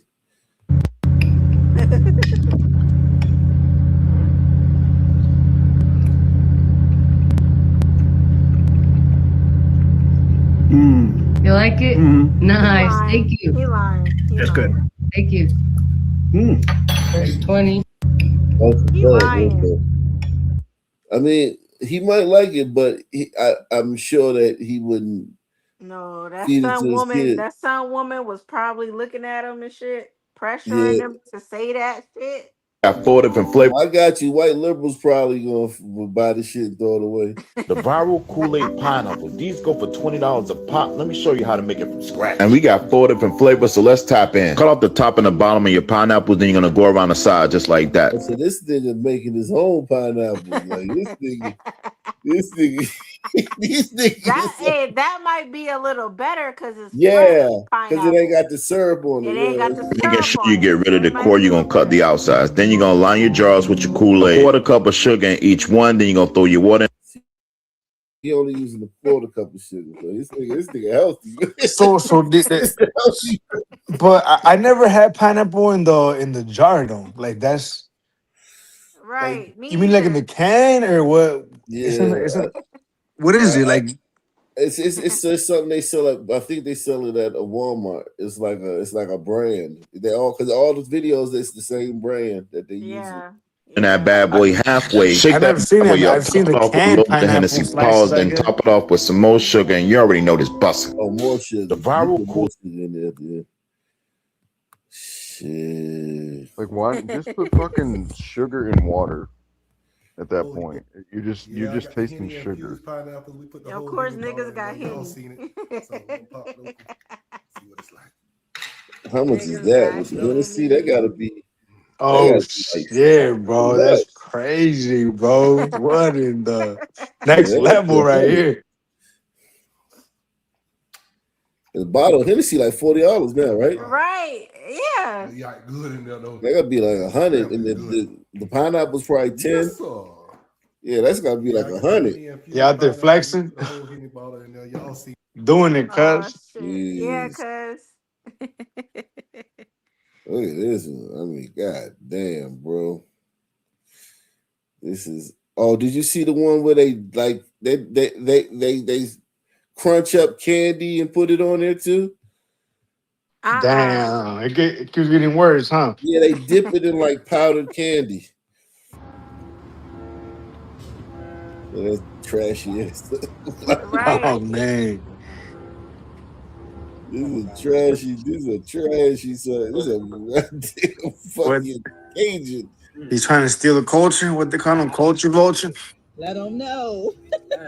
His wife might be a sun glider. Nah, That is like a whole glider to me, that's a man. whole No, glider, his man. wife might be a sun glider. His wife. Look at this bitch right here. Ew. Look at this bitch. Oh, there you go. Wait, what you call him? Like a dead dolphin? Yeah, filthy fish. Oh, filthy fish. Black chair. She probably ain't never fucked a white dude in her life. Never. She belongs to the streets. She belonged to the goddamn continent. She belonged to the sun. What the fuck are you talking about? She belonged to the sun. What they say, once you go sun, you're done. No, because listen, I ain't son and done. Listen, come on now. I'm a son woman. I don't discriminate. Right. Nigga racist, man. You goddamn. Stop it. We talking about sun. Oh shit! Look at this shit. What the fuck are they doing? Damn. Now, watermelon is one of those fruits that I just hate dipping. But Coco, why you don't like dipping watermelon? First of all, I don't like watermelon. Yo, she wrapping watermelon in a fruit roll up. Oh shit, bro. Yo, watermelon is literally the sweetest thing you could ever find. Yes. Like, why you wrapping a piece of watermelon? And look, that's sugar water. That's boiled sugar. Now, watermelon is one of those fruits that I just hate dipping. But Coco, why you don't like dipping watermelon? First of all, I don't like watermelon. It stinks. Second of all, the watermelon tends to leak juice all the time. So watermelon is one of those fruits, like after you dip it, it will start to have juice. It's going to be a hot, juicy mess if you don't know what you're doing. So I use the roll-up to kind of help minimize that leakage. Now, this is what I do. I don't give a damn about what everybody else do. Remember to upcharge for your roll-ups. You and I both know roll-ups are not cheap. Well, hell, ain't nothing cheap at this point. Not even my time. So make sure you upcharge. This is a big business over here. Ain't nothing small. If you consider yourself a small business, then we need to talk. Because if you've been dipping candy, she dipping the shit in sugar after putting the fruit roll up on there. Niggas. For a while, then you know this shit is not cheap. It costs for the coloring, it costs for the sugar, it costs for the K-roll, it costs for these roll-ups. Me cutting this watermelon cost, me standing on my feet cost, my back hurt cost, the pans I put them in cost. You niggas are, yo, is this like a chasm or a sea change or a moment? Is like, what about the society and what about sons is this telling us? Like, is this because the economy, everything's more expensive? Gas. I went to the gas station the other day. Good Lord. I know. Like, so it's like, is this because the entrepreneurship is coming out of sons because the economy's so rough? And or is this like people, what is causing this? Things like this don't happen without social factors or social pressures. Is it like people are just like I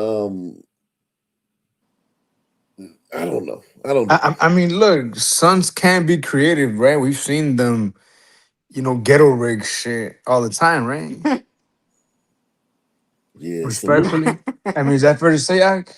Yeah, no doubt. But this is next level. Like this is like a sugar, like this is like a drug. This is almost like that thing is like a drug. But don't they say about sons that their whole like culinary culture is basically this in a nutshell, like very unhealthy, a lot of sodium. Overload on flavor, yeah. Overload on unhealthy shit. So it's kind of par for the course, right? Yeah, but this is excessively, like, this is ridiculous, right? You know what I'm saying? Like, I could see, like, putting a couple extra scoops of sugar in your Kool-Aid and shit. Putting a bunch of salt in your I ain't gonna lie. Like now that I'm older and I go to cookouts and I taste like auntie and them food, like it be salty. You know what I'm saying? And I feel like majority of Black folks eat like that. So imagine the salt, imagine the sugar. It's not different. It's normal. It's normal. High blood pressure and sugar diabetes. Type 2 diabetes. Yes. Yes. So Yeah. this here doesn't feel to me, and you know more than me, Chief. It doesn't feel like too like out of like the ordinary. You know what I mean? No, this does feel out of the ordinary. This is kind of like rap, right? You got hip hop, right? You know, boom bap, up the boom. I'm better than you. Look at me, I'm fly, I'm fresh. To like drill rap. This is like the drill. This is the drill rap version. Oh, okay, I of feel nigga you. diabetes and shit. Like, you know what I'm saying? This is the next fucking level, man. Salute to Baker Fresh, So man. He says, I might try that pineapple with mountain berry Kool-Aid only because I hated that flavor as a kid. That batch would stay in the fridge a whole week. Yeah, man. If you put that much sugar on shit, somebody would eat it. Like, damn. That's powerful. That's a lot of fucking sugar, Jack. So you think this here act is the I'll shoot up your funeral rap? Yeah, this is the I just shot up your funeral. We sped off, stopped at the studio, recorded a song, uploaded it to the internet. YouTube. On YouTube, and That's got a every million day. views. That's and every you ain't day. even the ambulance ain't got you to the hospital yet. And we done already uploaded the video to fucking And we on our way to 1 million views. Shit. Right, yeah. exactly. And a deal with With Epic Jay-Z. Records. Epic Records. Yeah. Right, with Gucci Man, so you could steal his shit. Yeah. Exactly. Yeah. This is some next level shit, man. The kids sleep. The kids sleep. This is The stove I use cost. The lights I use cost. So ain't nothing cheap. This is not a small business. One of my this tree is sisters crazy, said, I bro. can't wait for my small business The way to you become a big described it business." makes it And that's crazier, okay. bro. No shade towards her. She know I love her. But she also felt where I was coming from. I love you, Miss Carter. No hard feelings. Even the content we post is not cheap. And for the people that's always saying, oh, just leave the fruit what it is. Just leave it how it is. Why y'all gotta candy everything? This is what we do. It's not my fault you don't got the talent. It's not my fault you like to get up and go to work every day and punch a clock. No shade, that's cool. But you don't hear us talking shit to y'all about y'all doing y'all job, whatever the hell that may be. So either you gonna support us or you're not. Yeah. Getting in my comments talking shit will get you cussed the fuck out. Okay. Respect us treat makers as you would want to be respected. These the same folks that always got their ass in the McDonald's line or in Starbucks line or in Dutch Bros line. You want to come and talk about y'all just creating diabetes. Your health was already declining before you even saw this sweet shit on my page. So watch your mouth when you talking to me or talking to us, treat makers. I'm speaking for us. Anyway, let's get back to this candy fruit. Now you need to make sure your pineapples are dry and frozen. Well, Coco, how do you dry the pineapples? Get a damn napkin and dry the juice out the pineapple and then you put it in the freezer. Watermelon needs to be dry and frozen. Get enough juice out of that watermelon and put it in the freezer. Don't make it difficult.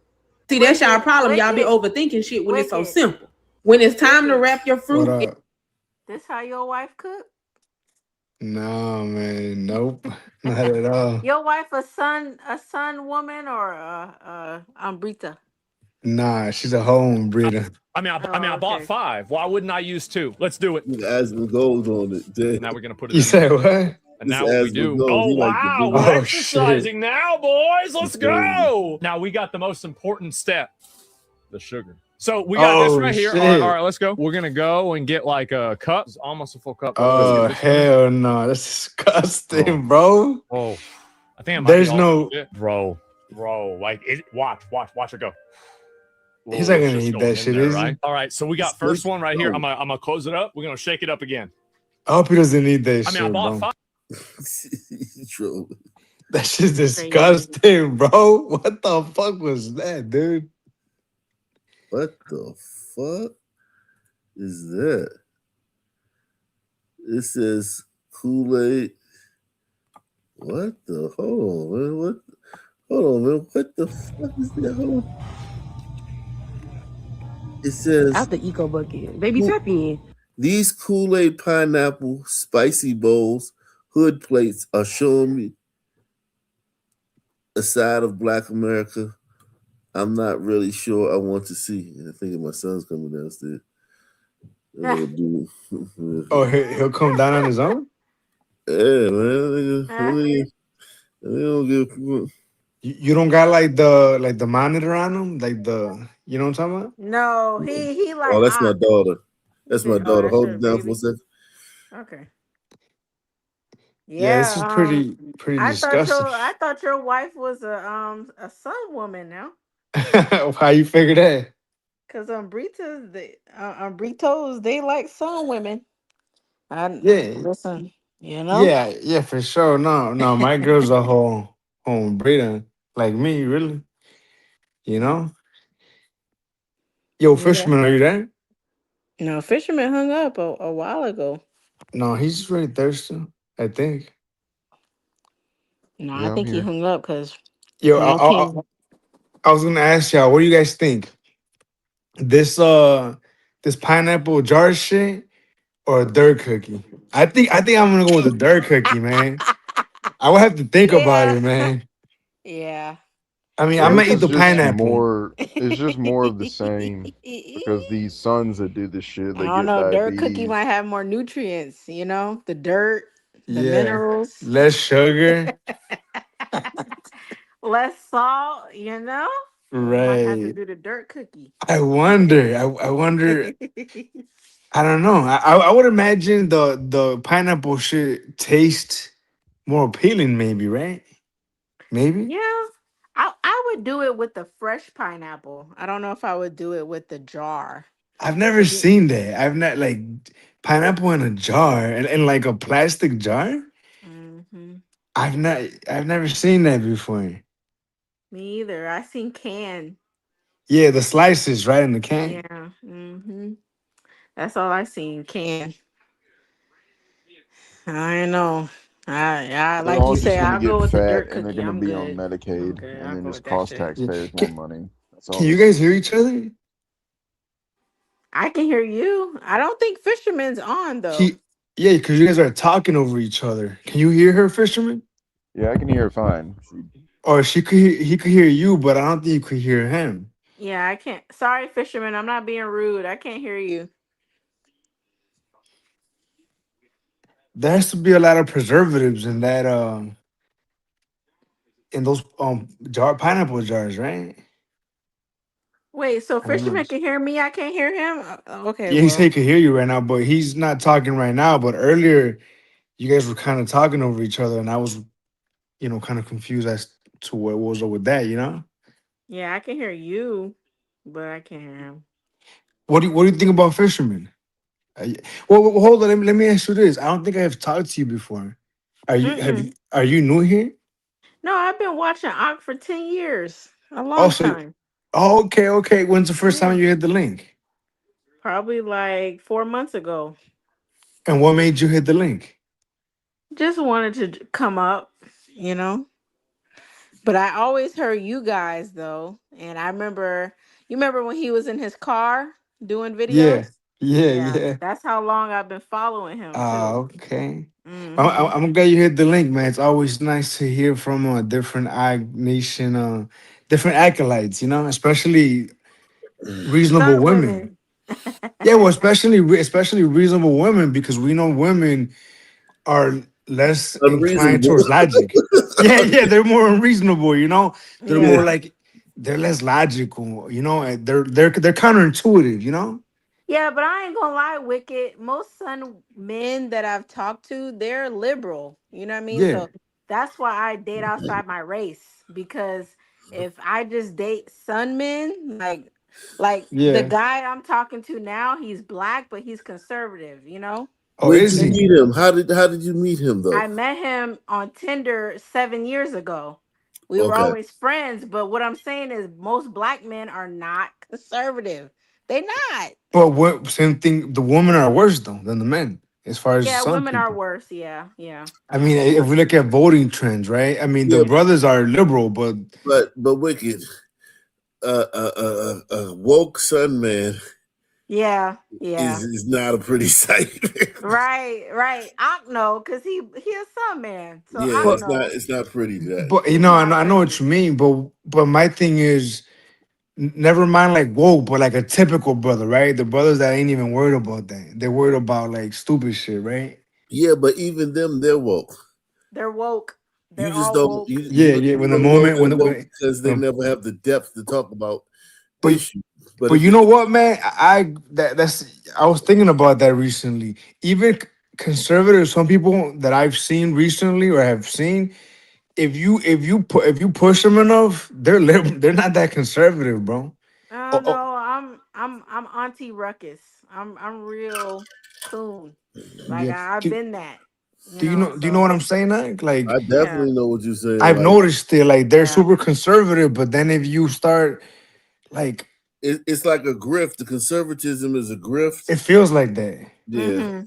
Salute Mm-hmm. to salute to Barry B. Barry B is in the building. Let me read some of Like, these stats. Shout out to my man Savrix, man. Member for 29 months. He said, yo, salute. Ock Nation, no solutions. Old Yeller the woke. Wow. Salute to you, man. This is Baker Fresh, man. Again, he says around 1990, the water pipe got busted in San Diego. We had to get nastier water that was orange Kool-Aid. Took 4 cups of sugar to get rid of the taste. Damn. Mm. I thought that only happened to 4 black cups people. of sugar. Shout out to my man, Deluxe 247. Cal Ripken. AKA Cal Ripken, aka the real MVP. Coming through once again. Salute to my man, boy Kachina. He says TikTok was created to destroy the US by dropping IQs with beats causing diabetes. Salute Ak in the Nation. China. I'm sure this did go viral on TikTok, but this is also a homegrown, like this is a word of mouth thing too. This is also like a grassroots thing. I don't think this is solely social media. I think this is grassroots too, man. I don't think everything's a conspiracy. I think that like there's something like maybe black people. Oh, here he come. Here come my son. Oh, you spoke into existence. Yeah, You know, yeah. I noticed some people like to blame social media for shit. Yeah, You know, they like like always blame. social media. Well, they just blame something for everything. They just blame everything on something. Yeah.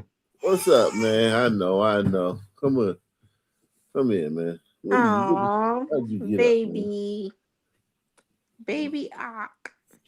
Now is that taking care of him or is he taking care of I? You know. Right. Yeah, man. His shirt off just like his daddy wears. His daddy don't wear no shirt. Right. Here you go. Yeah, man. You in here, man? Yeah, man. He looked just Yeah, like you. He just fair skinned. yeah. So He gotten darker too. He was real light when he was younger. how come he's up right now? Like he be Cause getting up he just do whatever he want to do, man. This little because he dude feel not like living by no rules. it. He a renegade, man. Right, because I feel like it, bro. Yeah. He just That's do what he funny. want to do. Yeah, he looking at it. He see himself. He like, yeah, that's me. Yeah, that's you. That's you. That's you. What you doing up, man? Hi, baby Ock. It's JJ. Hi. He like, Yeah, you ain't my mama, girl. he's a man of few words. he don't be saying much to you, like when it's y'all. No, Not he yet. don't. Not right now. He don't know, and he know a lot. He know a lot. He understand everything, but he don't. Yeah, He only say certain things. man. You know that's coming, bro. You know Yeah, that's coming, and then it's his not gonna favorite, stop. his favorite word is no. Or, you know what I'm saying? He don't really. He don't say a lot. He gesture. He a gesturing motherfucker. Like he'll go in the kitchen and he'll look up at the cabinet with all the fucking treats in it, and you open it and he just be like, they give me that. Or he'll open the refrigerator. He don't open the refrigerator. You open the refrigerator, he'll go stand in front of the refrigerator and point out what he want. He too cute. And Look at him. when he got a diaper, he don't even tell you he got a diaper. He just climb up on your shoulders so you can smell his ass and shit. Oh, Right, I right. can't believe you got kids, Ak. I remember when you ain't had no kids. I remember I that. know. Yeah, I'm time's telling you. flying, dude. I'm telling you, man. I can remember. I can remember when he was in his mommy's belly. He was in there for 42 weeks. That dude did not want to come out. He was the people at the hospital was like they never seen a baby in the womb that long. So with the third one? Yeah. I don't know, Jack. Three's a company too, right? I don't know. We love Wicked, babies. how many kids you got? Wicked? I got 2. Oh, okay. Damn, that's like having none for an Ombre. Yeah, I Yo, know, because they usually have 6. Yo, that's why I'm saying let me finish. I got 2, but we're working on more. You know what I'm saying? Ombre don't see him. They be like, when you start having some Exactly. kids? Right. Well, y'all, guess what? I'm a son woman. I don't have no kids. I'm 29. Ain't that That's weird? good. No, that's good. I mean, It's not weird for a class. It depends on what class you in. Like if you was a hood rat, it would be like it'd be almost crazy, like unheard of. impossible. Yeah. You just like maybe people will probably think maybe you got some kind of thing going on where you can't have children. But if you are an educated sister with some sense, that it's not that weird. Right. But yeah, if you was a hood booger, people would be looking at me like you would hear about it all the time. Girl, when you gonna give us some babies? When you gonna give me some grandbabies? Mm-hmm. And then there's the gliders, right? He said, yeah. He said, do you got a diaper? He might got a diaper. No, he ain't got a diaper. Yeah. He tired. He won't go back to sleep. Yeah, he's sleepy. Yeah, he was asleep. I don't know what got him up. I said, well, his sister probably woke him up because she woke up and he woke up. Let's get back to regularly scheduled programming, man. Yeah. This is these kids at this lemonade stand, they selling this shit. That's crazy. Dozens and dozens of officers in about 30 minutes. Grape, and I think that was blue raspberry. You're on the news. Damn. For Perez and Jakai, it wasn't about the money. They gave us like some stickers. They gave us a lot of things, and I used it on my shirt. And then they was like, "Now you're an official police officer." Officer Reed liked it so much, she came back Thursday, spending another chunk of change. She says moments like this are exactly what community policing is supposed to look like. And for Perez, the motivation behind the stand goes beyond the badge. She don't need to come I just back. wanted to like help the homeless She don't need and to come back. buy me a new e-bike because that has been my dream since I was little. Use the money for my nephew and niece inside. I was gonna use the money to buy them diapers and stuff. Not a bad squeeze for a couple of kids just trying to make a difference. The boys tell me they're going to be out here all summer selling lemonade. Officer Reed says that she had to come back, and after tasting the lemonade myself, honestly can't blame her. Kansas City, Kansas, Jack Fisher, KCTV5. If she come back, they gonna kill her. So she don't need to come back. Right. They gonna kill her ass. She don't need to come back. That's crazy. You know, sons don't like when you too nice. They don't like that shit. They kill your ass. It's unfamiliar. Ass. It's strange. It's strange. Unfamiliar territory. In downtown Oakland in full swing at this hour, and all eyes are on whether the city and police make do on their promise to keep people safe. Our crime reporter Henry Lee is live at the Oakland Police Department tonight with the latest here. Henry. Well, tonight will be a test because Oakland police and city officials say they will have a no-tolerance approach to any problems to avoid a repeat of the violence that's broken out after previous First Friday events. They should shut it down or regulate it better. First Friday, the free event held the first Friday of each month, has been festive, but the mayhem and chaos that's happened afterwards has caused some sponsors. African dances and shit. What was it? First Friday of each month has been festive, but the mayhem and chaos that's happened. She's an ally. Friday, the free event held the first Friday of each month has been festive, but the I'm trying to stop it on her, man. God damn it. Where's she at? Look. first Friday of each month has been festive.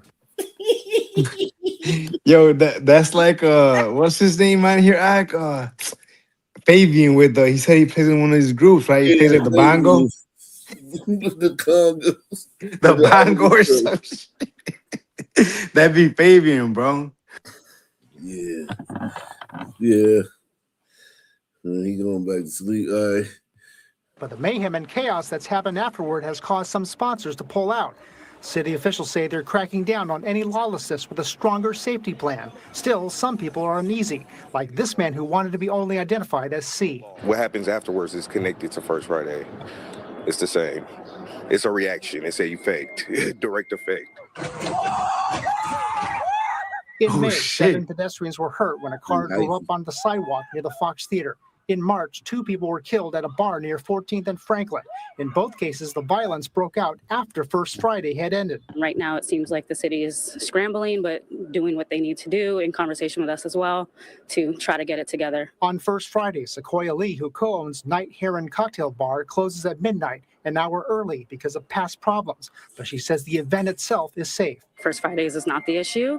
It happens to be a date of the month that people... If it was just white people, it would be no problem. Yeah, like I agree with this. The issue is not First Friday itself. It's something else. It's niggas. Want to congregate and are taking advantage, I think, of a moment in time post-pandemic where there has not been enough enforcement. This week, Oakland Mayor Barbara... Did she just say post-pandemic? Bitch, I knew she was gonna say something woke. I was just like, something said, this bitch about to drop some like disenfranchised. She was gonna drop something. She was start dropping dimes. Yeah.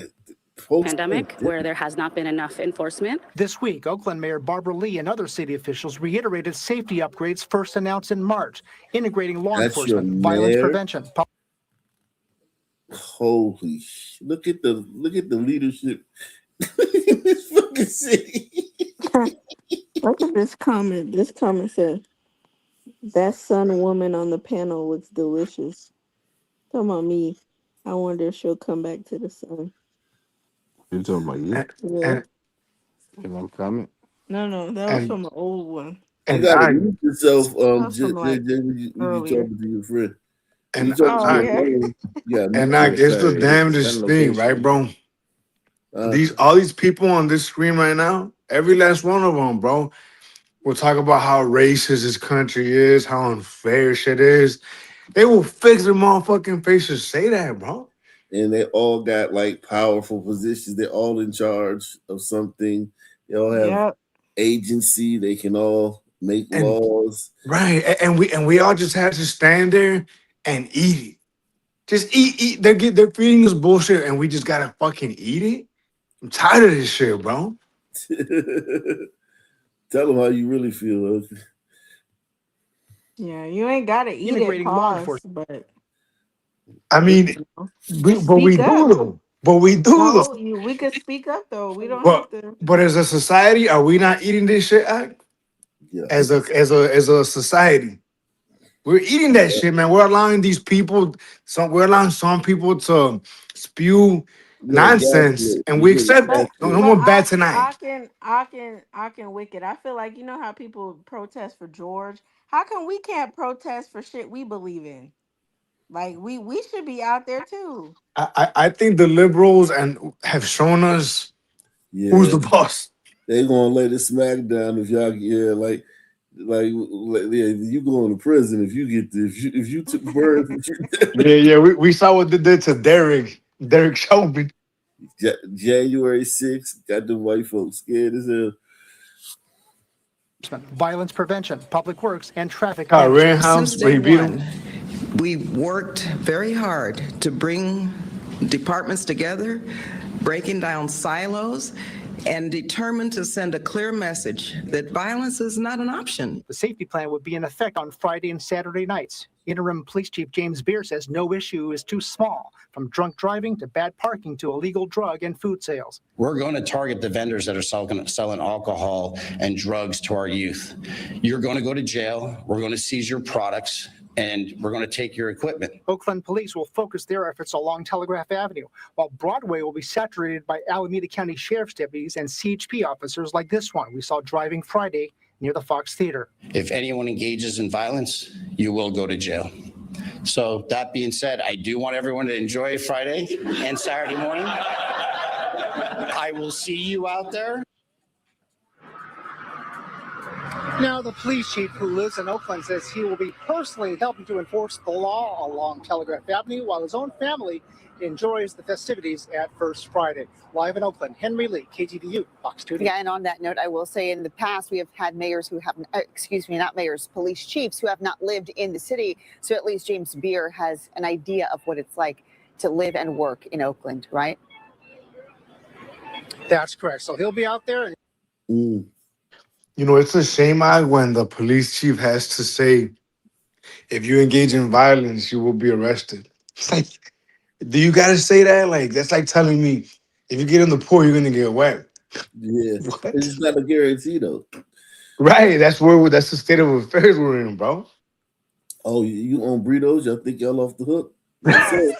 We start tonight with the stabbing in Modesto that left a family dead, including a baby. Today, the suspect, 28-year-old Joaquin Escoto, faced a judge for the first time. ABC 10's Gabriel Pores was there and joins us now live. And Gabriel, I know it was an emotional day in court. Yeah, Chris, an emotional day, and it was a packed courtroom. Family members told us they just had to be here today. This is all still so fresh, and many of them wept as the man accused of killing 3 generations of their family walked in. Damn. For the Nunez family, there are no words to really explain the pain, especially seeing the person who police say caused it.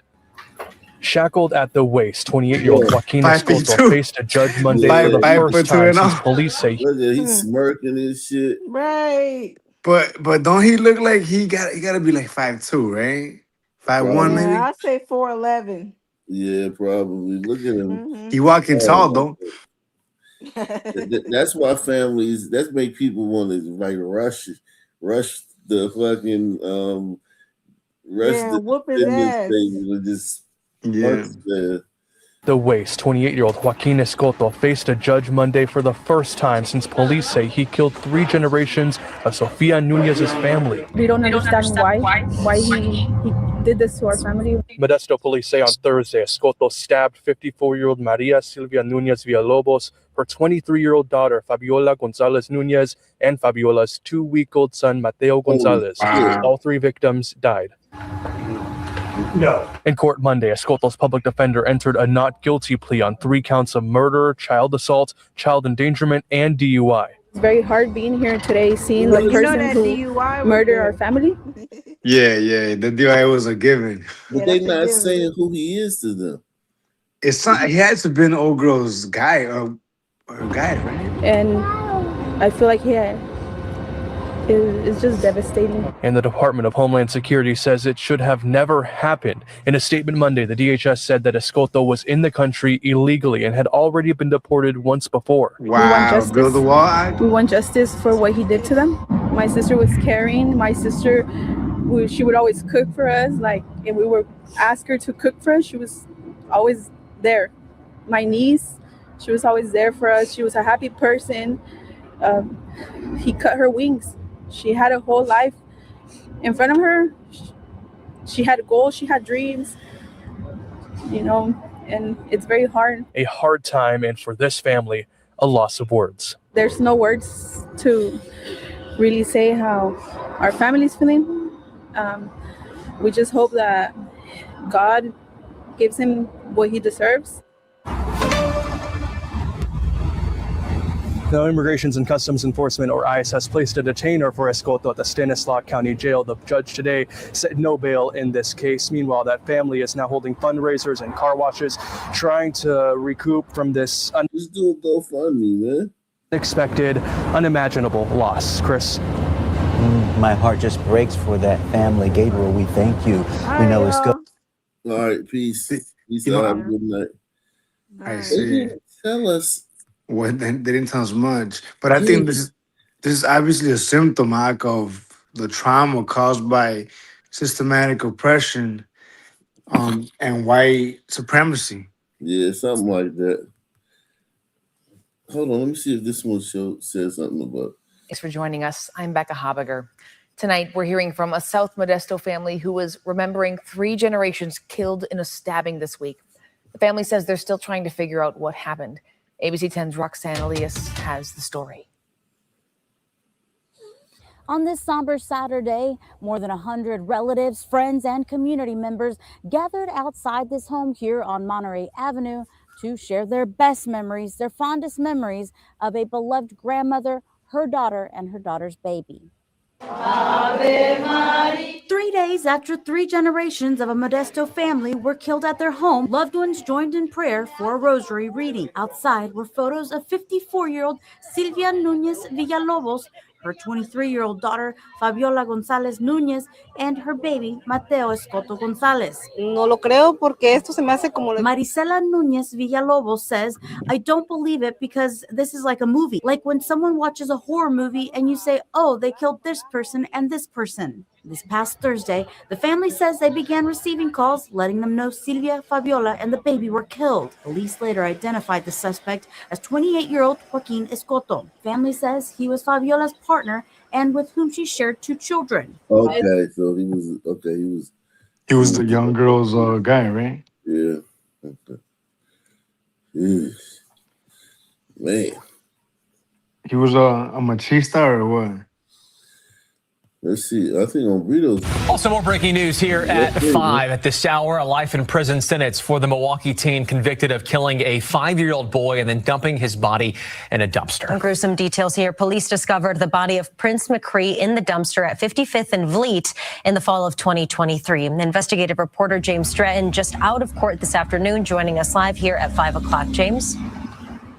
Deanna Blake, an emotional afternoon here in the Milwaukee County Courthouse. All of it culminating with life in prison for a now 18-year-old boy who was 15 at the time when he and a friend killed, gagged, and bound a 5-year-old boy, leaving his body in a dumpster. One final walk into court for a teenager who will spend the rest of his life in prison. Eric Mendoza already pleaded guilty to the chilling killing of a little boy who looked up to him. Your Honor, when considering the serious nature of this defendant's offenses, it does not get more serious, more egregious than this. Mendoza, 15 years old in 2023, strangled 5-year-old Prince McCree, hit him in the head with a golf club and stomped on his head roughly 10 times, punching and kicking him. Mendoza, his friend David Patura, also bound the boy's body with tape, bagged him in multiple garbage bags, and threw him in a dumpster. In court Friday, prosecutors showed video for the first time of police finding the boy's body, much of it too graphic for TV. Prince's father kept on the other side of a locked door, sharing this message. What I want to say is, I wish this guy would die and burn. No mercy. And I wish I could do it with my hands. That's right. Both his father and mother. I like to hear that. That's what we should hear more often. That's what I want to hear more often. Fuck that forgiveness shit on this thing. Fuck that. Yeah, leave that shit to 12 God. News after the sentencing. I'm glad justice got served for my baby. That's all that matters to me. Man, Dirt Dolphin, man. He just want to be happy. That's all. Yeah, man. And just hope basically he gets what he deserves in there. because my 5-year-old didn't deserve that. Mendoza, now 18 years old, offering one word to the judge. Mr. Mendoza, is there anything you would like to say? No. His defense saying the teen has schizophrenia and hears voices and has tried to die by suicide in jail and currently is in psychosis. He's responsible legally for this, but he's a very troubled, seriously mentally ill person. Now the teen will spend life in jail with a possibility of supervised release after 50 years. James, it's important we talk about this too because this very case changed state law. Yeah, he shouldn't even get that. Fuck that kid. So is this a hate crime? Is it fair to call it a hate crime? Nah, it wasn't white. It's only a hate crime if you're white. No, but the other one was white though. No, the kid was yeah, he probably got charged with hate yeah, he got charged with hate crime. I mean, the kid was only half son, right? So it was half a hate crime. Jesus Christ. Fucking hey, man. Let's see what else is going on.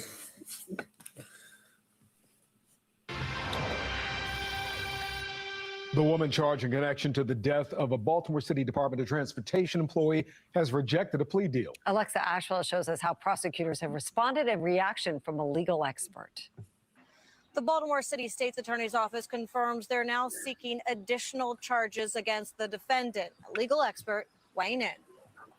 Kiana Bonaparte, charged in connection to the fatal beating of City DOT employee Gregory Turnipseed, rejecting a plea deal here inside Baltimore City Circuit Court. Prosecutors and police responding just yesterday, filing additional charges, according to the city state's attorney's office. It's not surprising that the Office of the State's Attorney for Baltimore City is leveraging potential additional charges involving homicide or murder in order to get one of the criminal defendants involved in the death of Gregory Turnipseed to potentially plead guilty. It's not uncommon when someone dies later from causes linked to an assault for the state's attorney to re-examine the filing of additional charges. Back in November, 49-year-old Bonaparte was charged with first and second degree assault in connection to the beating of Turnipseed. Investigators say Bonaparte and her 15-year-old passenger assaulted Turnipseed while he was on the job after he asked them to move their vehicle. The 71-year-old died nearly 6 weeks after the attack. Like, I've been robbed of my father. He asked them to move their vehicle. He asked them to move their vehicle and they beat him to death. 71-year-old man. Oh, let me guess. Yeah. Always, man. Always, man. Oh my God, dude. It's incredible, really, dude. I'm telling you, man. Also tonight at 5, a serial killer is back in court today. He is accused of murdering 4 people, including his mother. Keith Gibson was already sentenced to life in prison back in 2024 after he was convicted of 2 separate murders in Delaware. This all stems from a crime spree back in 2021. Now the daughter of one of Gibson's alleged victims is opening up.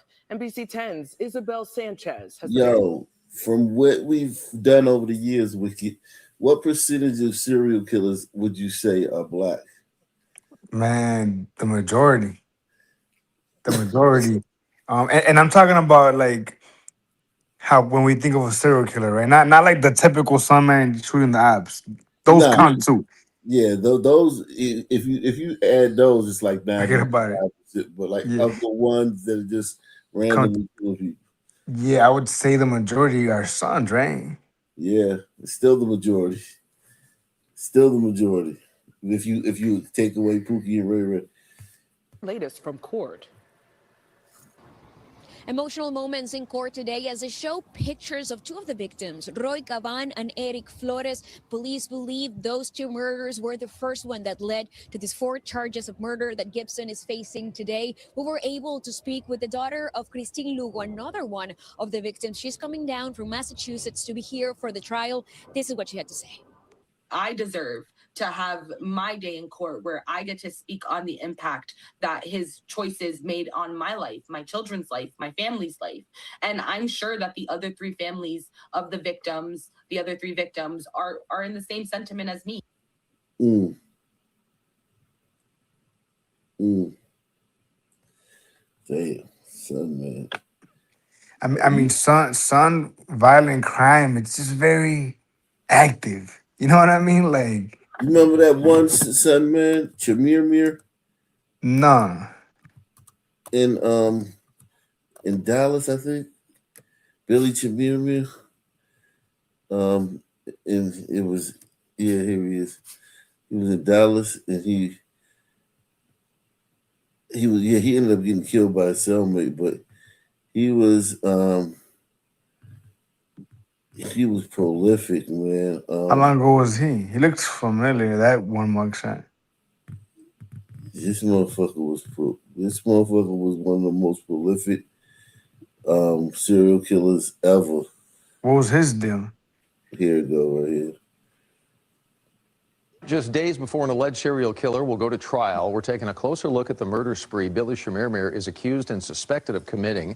It includes at least 24 murders and 2 attempted murders throughout North Texas, beginning in 2016.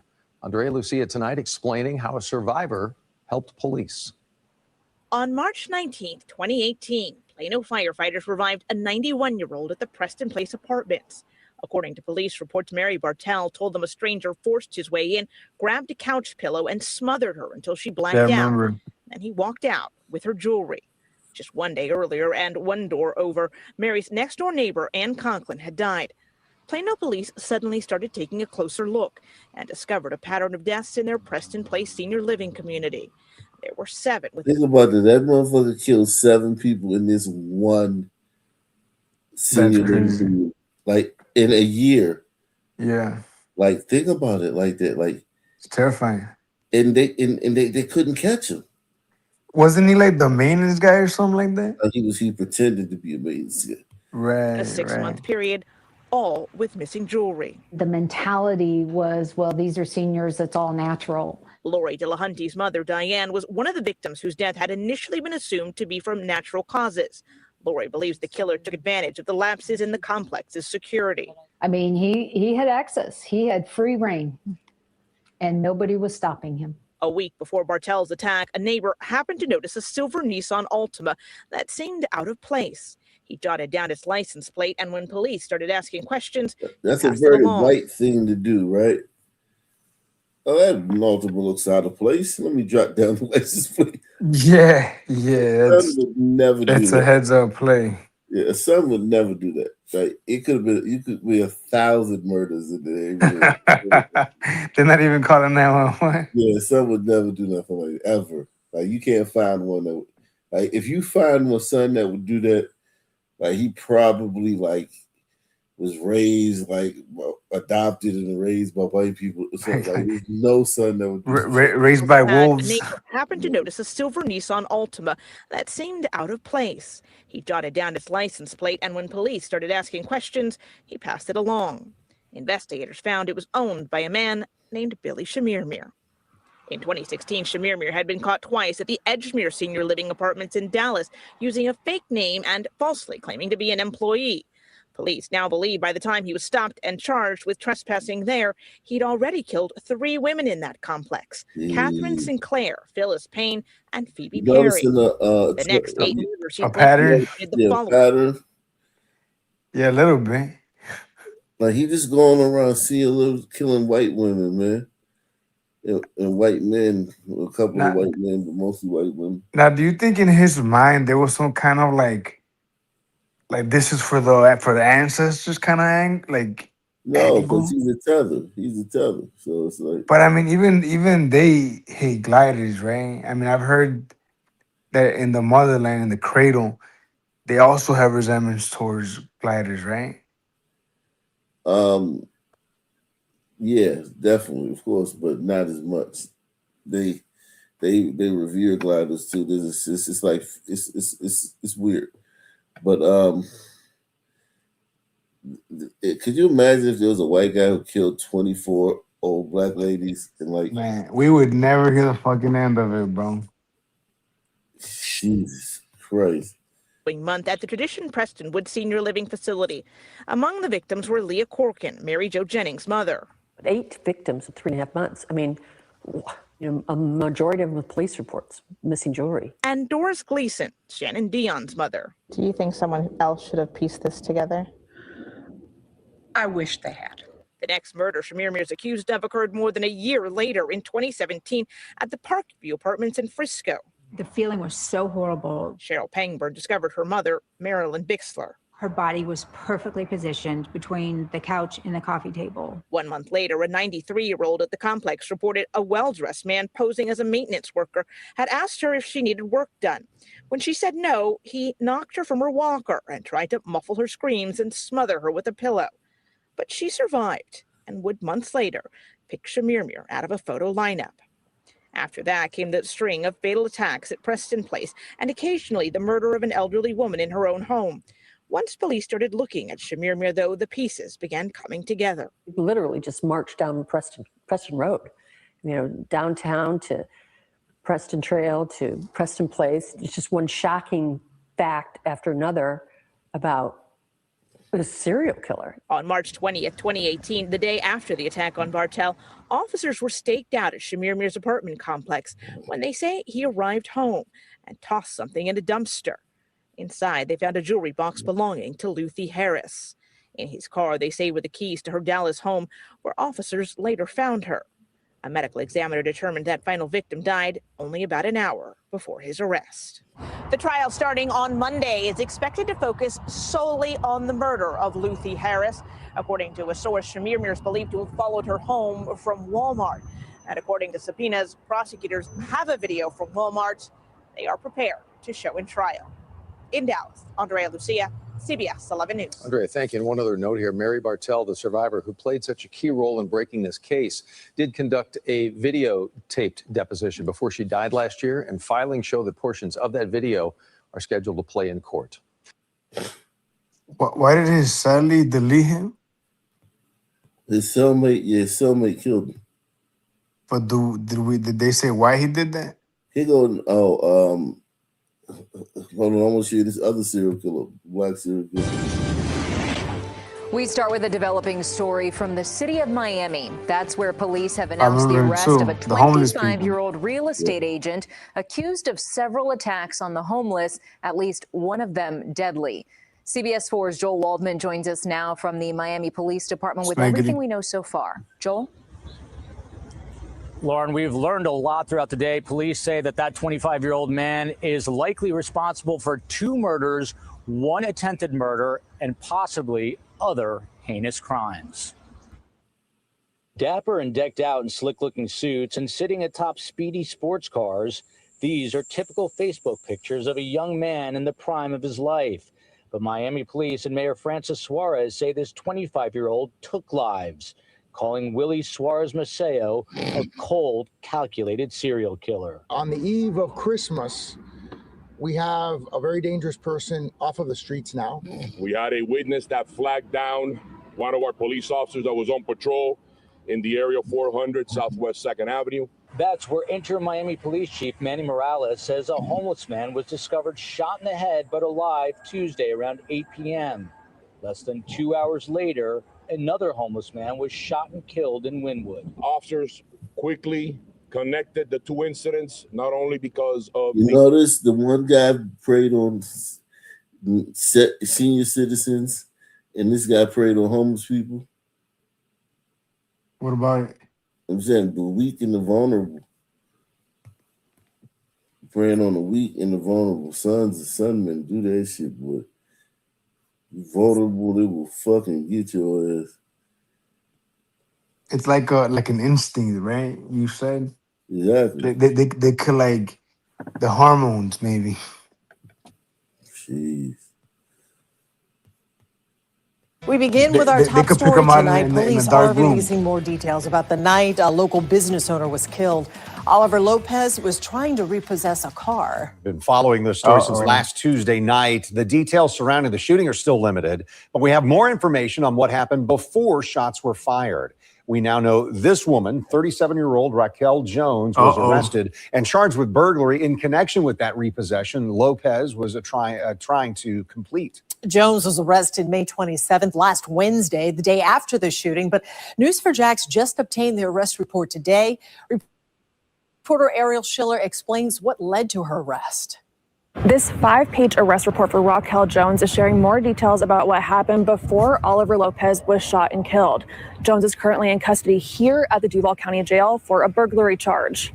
That arrest report says on May 26, prior to the shooting, Oliver Lopez, who was accompanied by another person, went to Sanctuary Walk Apartments to repossess a Jeep Compass that was owned by Jones. The arrest report does tell us this all was prior to the shooting. What it doesn't tell us is how the shooting unfolded. News4Jax reporter Alicia Hatcher spoke with a neighbor the next day who says he heard something the night the shooting happened. Lopez had attached the tow lift when Jones approached them and demanded that they put her car down. When he didn't stop the repossession process, Jones got inside the vehicle with the keys and started the engine. Lopez then entered the car on the passenger side and removed the car keys. The report says Jones then went into Lopez's tow truck to remove the keys from the ignition, which caused a scuffle over the keys. A bystander intervened and removed the keys from Jones. Well, I was coming home. It had to be about 9:50, visiting my family members, and when I pull in, I went in the door. As soon as I laid my bag down, I heard a shot, but I thought it was fireworks, man. It's Memorial Day. But come to find out, about 10 minutes later, I walk out to dump trash. They got it taped off. Even with the rain, dozens of people and tow trucks showed up to honor Lopez Friday night for a vigil off Blanding Boulevard. News4Jax reporter Chris Will spoke with Yamil Lopez, a family friend of Oliver. He's a good person, good family, good father, so good guy. These people, okay, you can do this for him, okay, he enjoy, I know he enjoy. There's still questions about who the shooter is and how the shooting happened is unclear. JSO says no arrests have been made in the shooting and that the investigation is ongoing. Jones's arraignment is currently scheduled for June 18th. Anyone with information about this case is asked to contact JSO. Ariel Schiller, Channel 4, the local station.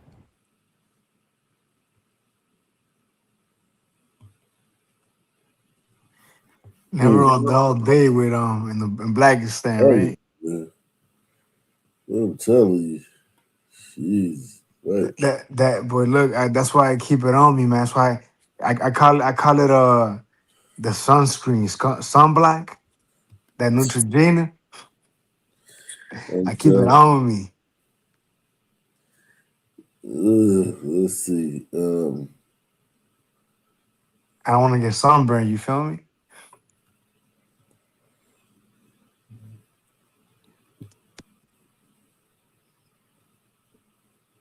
That repellent. Yeah, that think twice. That off spray. That A McDonald's manager in Yuba City recovering after police say his coworker threw hot oil on him. Now that man's mother tells ABC 10's Jeanine Wynn he's recovering. They're still trying to piece together why it happened. Oh, my son is a God-fearing. He would give anything to anybody. If he had $5 in his wallet and you needed it, he would just give it to you. A positive light in her life. That's how Amber Smith describes her 20-year-old son, Jacob Smith. But now he's fighting to remain positive after police say he was attacked last Saturday. He's got second-degree burns over 22% of his body. He was in excruciating pain yesterday. Jacob is a shift manager at a Yuba City McDonald's. Last Saturday, Yuba police got a call that Jacob was attacked by another employee. The victim was up, walking around, ambulatory, and able to communicate with them, but had obvious burn marks on his upper torso and his face area. Police say the suspect, 23-year-old Jelani Blewett, threw hot oil on Jacob. Police say Blewett left the McDonald's before they got there. Shortly after he took off, the Sutter County Sheriff's Office released this missing person flyer saying he's at risk due to a, quote, diagnosis and vulnerabilities. He was contacted and arrested by the Sutter County Sheriff's Department on June 1st, a little after midnight. Blewett is currently in custody at the Sutter County Jail facing multiple charges. Police say it's still unclear if there was a motive for the attack. The arraignment was yesterday in the Sutter County Court, which time he was held to answer on assault with a deadly weapon, mayhem, serious felony assault resulting in great bodily injury, and he was held to answer on that at the arraignment, and currently is being held in Sutter County with no bail. Smith says her son is recovering and staying positive. She's started this GoFundMe page to help pay for his bills, and she's grateful to the community for all the support her son has received. Jeannie Nguyen, ABC 10. So the Sutter County Sheriff's Department says they first reported Blewett as missing because it was reported by family. They also say he does have a disability, as Jeannie said, but they would not essentially confirm to us what it officially is.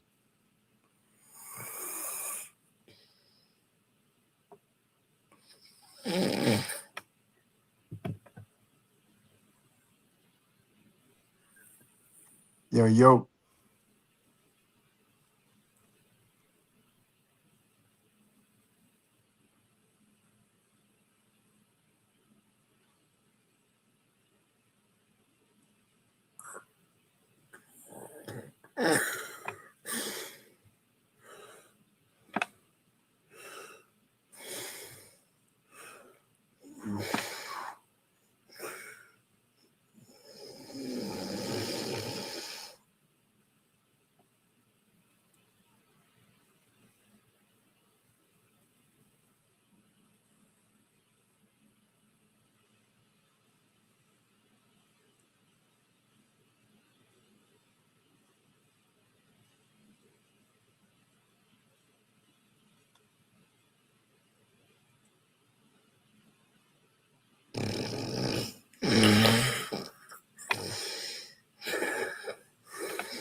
The whole side of his face, down his neck, all the way down his right arm, and across his back.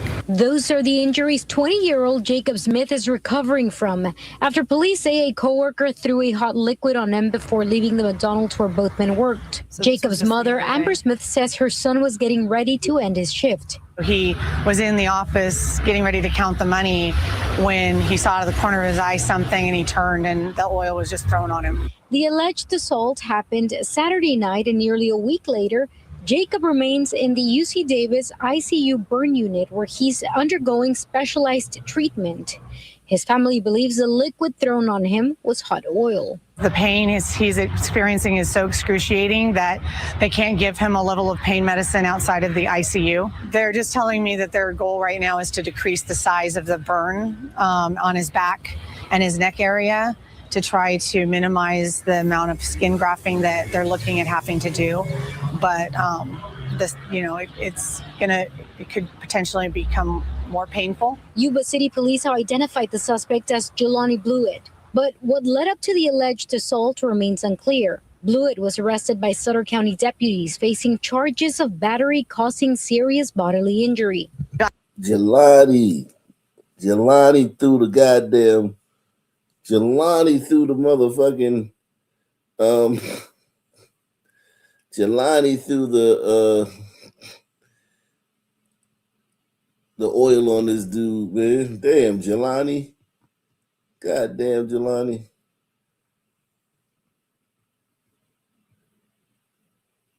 Jelani. Of course it would be Jelani.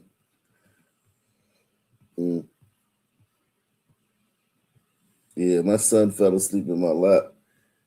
He kind of rocked me to sleep, y'all. I'm sorry. My son rocked me to sleep. Him sitting in my lap sleeping. It ain't my fault. It's my son's fault.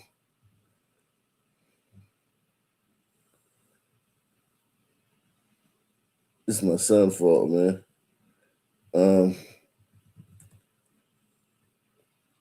Jeez.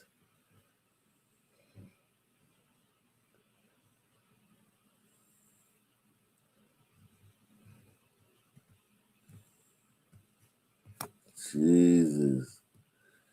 We in the building, man. Salute to everybody that's here, man. We gonna keep it grinding for y'all, man. Salute to all y'all, man. Let's see this. A man involved in what federal prosecutors are calling a parking lot scam learned his fate in a Norfolk federal courtroom. Investigative reporter Margaret Kavanaugh has been exposing this problem in our community for years. And a federal judge said that they preyed on victims who were just trying to help, that person has now been sentenced, 8 of the 10 defendants, rather. Take a look at the amount of time each defendant has received from a federal judge. Right. The sentence. Jesus Christ. Fucking A. Is this National Geographic out this motherfucker? Is this National Geographic?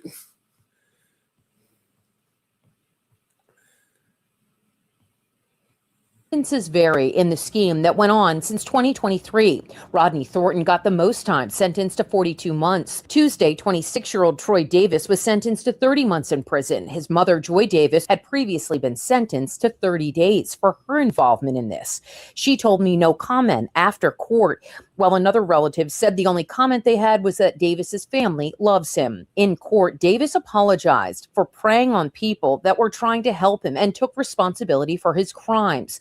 WTKR has been reporting on this scheme since before the indictment came down. The indictment stated that there were hundreds of victims with a loss of over $2 million in total. What? They say that the group would target Navy Federal customers in public areas like parking lots, gas stations, and near gyms.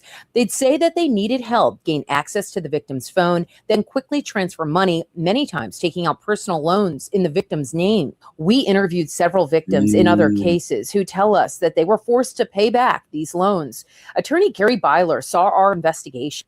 Jeez, look at the victims. Look at the people that was dumb enough to help the niggas. Pay close attention to that, guys. Pay very close attention to because this is a scam where somebody who looks like this walks up to you and asks you, can they use your phone? And look at who helped them. Look at who were the people who would actually let them see their phone long enough to like empty out their Cash App, PayPal, and bank accounts.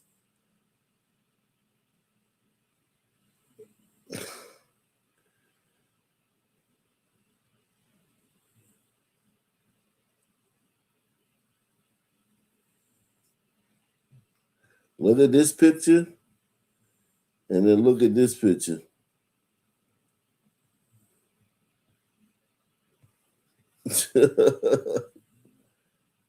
God, dog.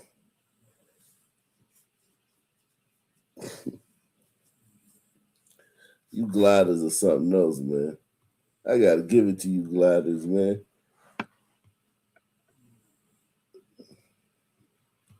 Pay back these loans. Attorney Gary Byler saw our investigation and took action for the victims. So far, he's got 4 settlements and is filing more lawsuits. The way that the individuals have been treated, the folks who are out $3,000 or $4,000, it's like, oh, well, too bad, so sad. And it really does hurt my heart. It shakes my faith in the system if there's no recourse. Federal officials say in the indictment alone, there were over 33 victims, but WTKR has uncovered cases similar to this in cities throughout the region. 2 of the defendants are still waiting to be sentenced. Authorities and banking officials warn people not to let anybody use your phone. In Norfolk, Margaret Kavanaugh, News 3.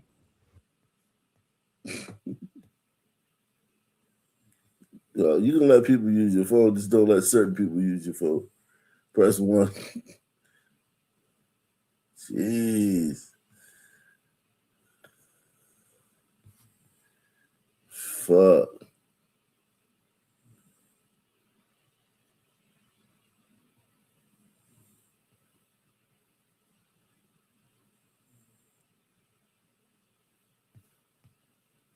She admitted that the pig had been inside the night before and had urinated, but she said it was a one-time thing, but the conditions kind of were otherwise.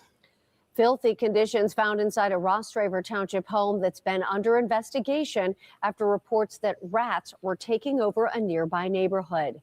KDKA captured video of dozens of rats at the home off Route 51 last week, leading police to file charges against the homeowner. And right now, police are back on that scene, serving another warrant since condemning the home.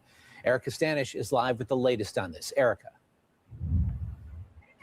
Ken, Christine, I can tell you that more than 50 pigs were found on the property, including some living inside the home on the property in deplorable conditions. If you take a look right over here, humane officers are now on the scene working to rescue those pigs. They've been loading them up one by one into this trailer here. They're about to pull this trailer out and bring another one in. They're also working to rescue dogs and cats that were found on the property. This is the sign now posted on Wendy Kramer's property. It was condemned this week after police found unsanitary conditions inside and a colony of rats. Only on KDKA, we showed you video last week of the rats scurrying on the property. Police say that sent officers back to the property this week. We served a search warrant on Tuesday at that residence, documented very poor conditions inside and outside the house. A lot of clutter, junk. Ross Draver Township Police shared That dude said, thanks, MLK. Shit. these pictures taken during the search, showing more than 50 pigs on the property with multiple living inside. She admitted that the pig had been inside It's definitely the white night before woman. and had urinated, but she said it was a one-time thing. But Thanks, Christopher the conditions kind of were otherwise. Public nuisance charges were filed against the owner, Wendy Kramer, along with citations from Ross Draver Township.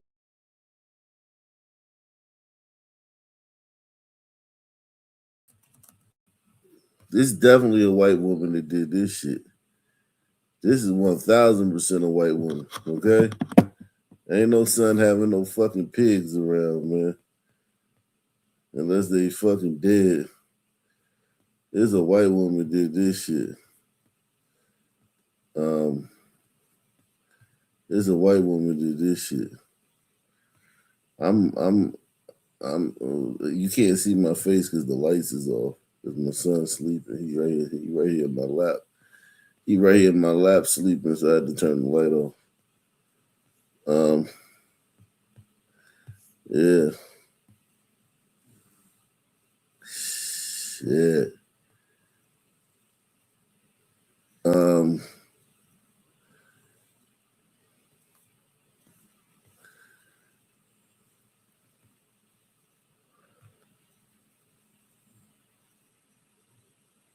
Jesus Christ.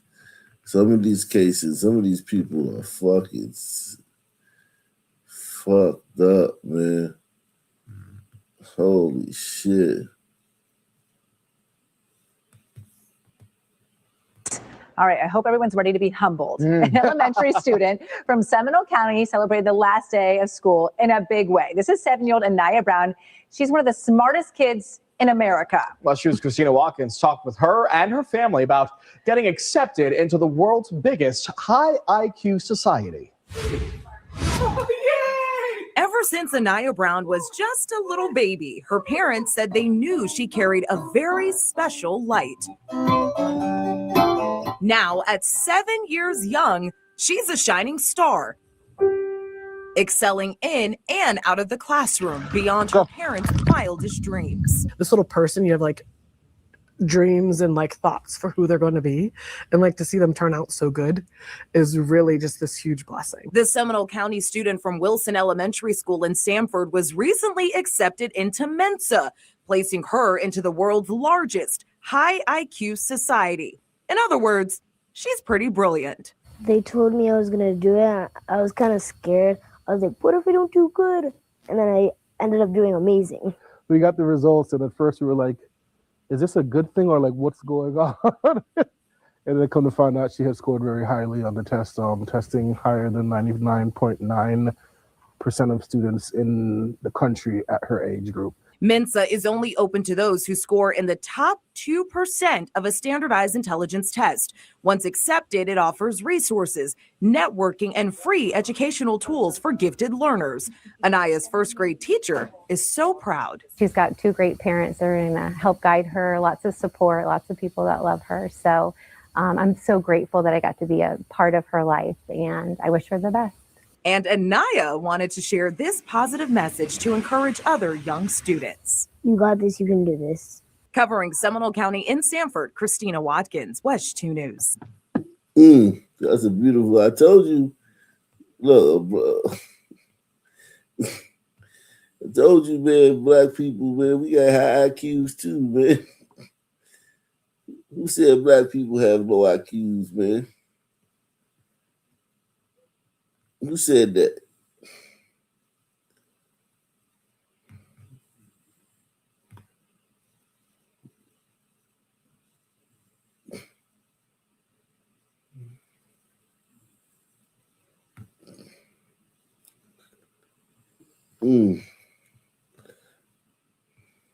Jeez. Ooh. First up, some new information now on those. No, I'm not doing that. That's where I get in trouble. Let's see. Man, where are we at?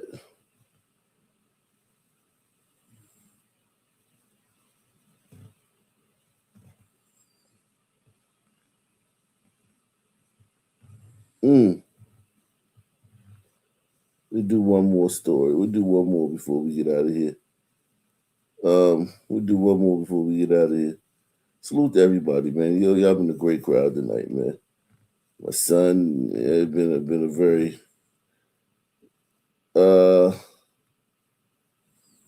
crazy show. I want to say thank you to all you guys supporting the channel. All of that. Let's see this one. Here we go.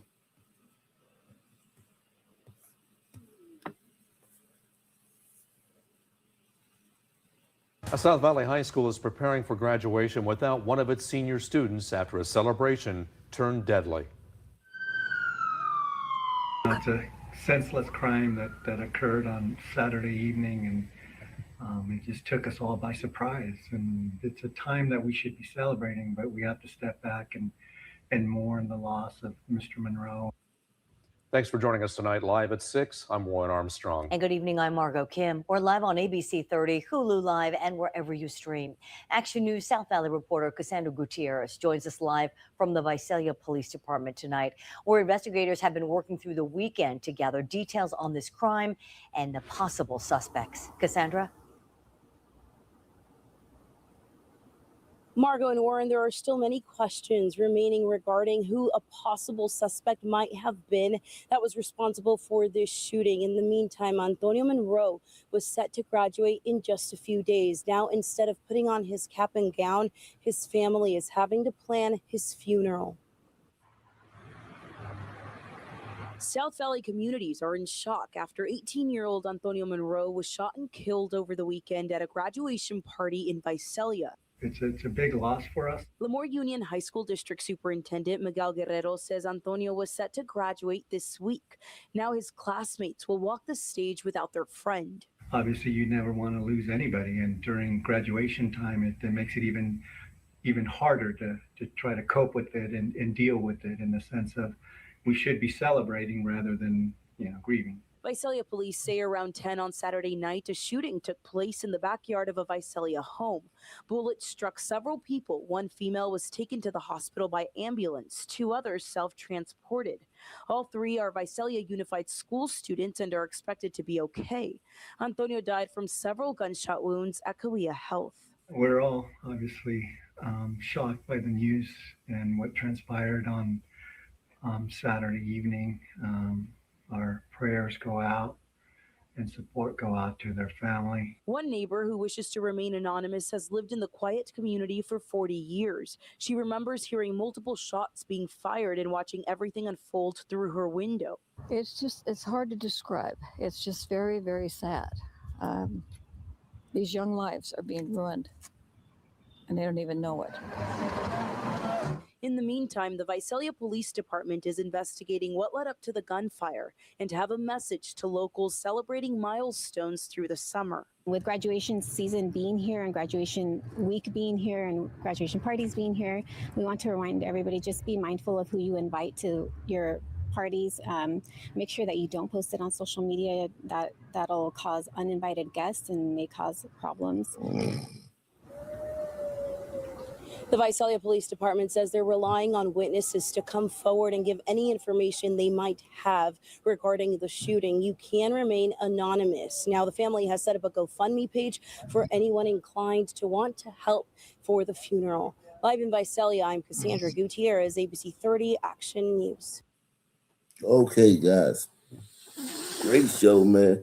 Salute to everybody out there. Great show, man. Thank you for coming through. We're going to try to make it 4 days in a row tomorrow, man. So make sure you join me. Also, look out for videos on the other channels. Same black time, same black channel. Me and my son, I'm about to go to sleep with his little butt. He says, bye. Peace out, man.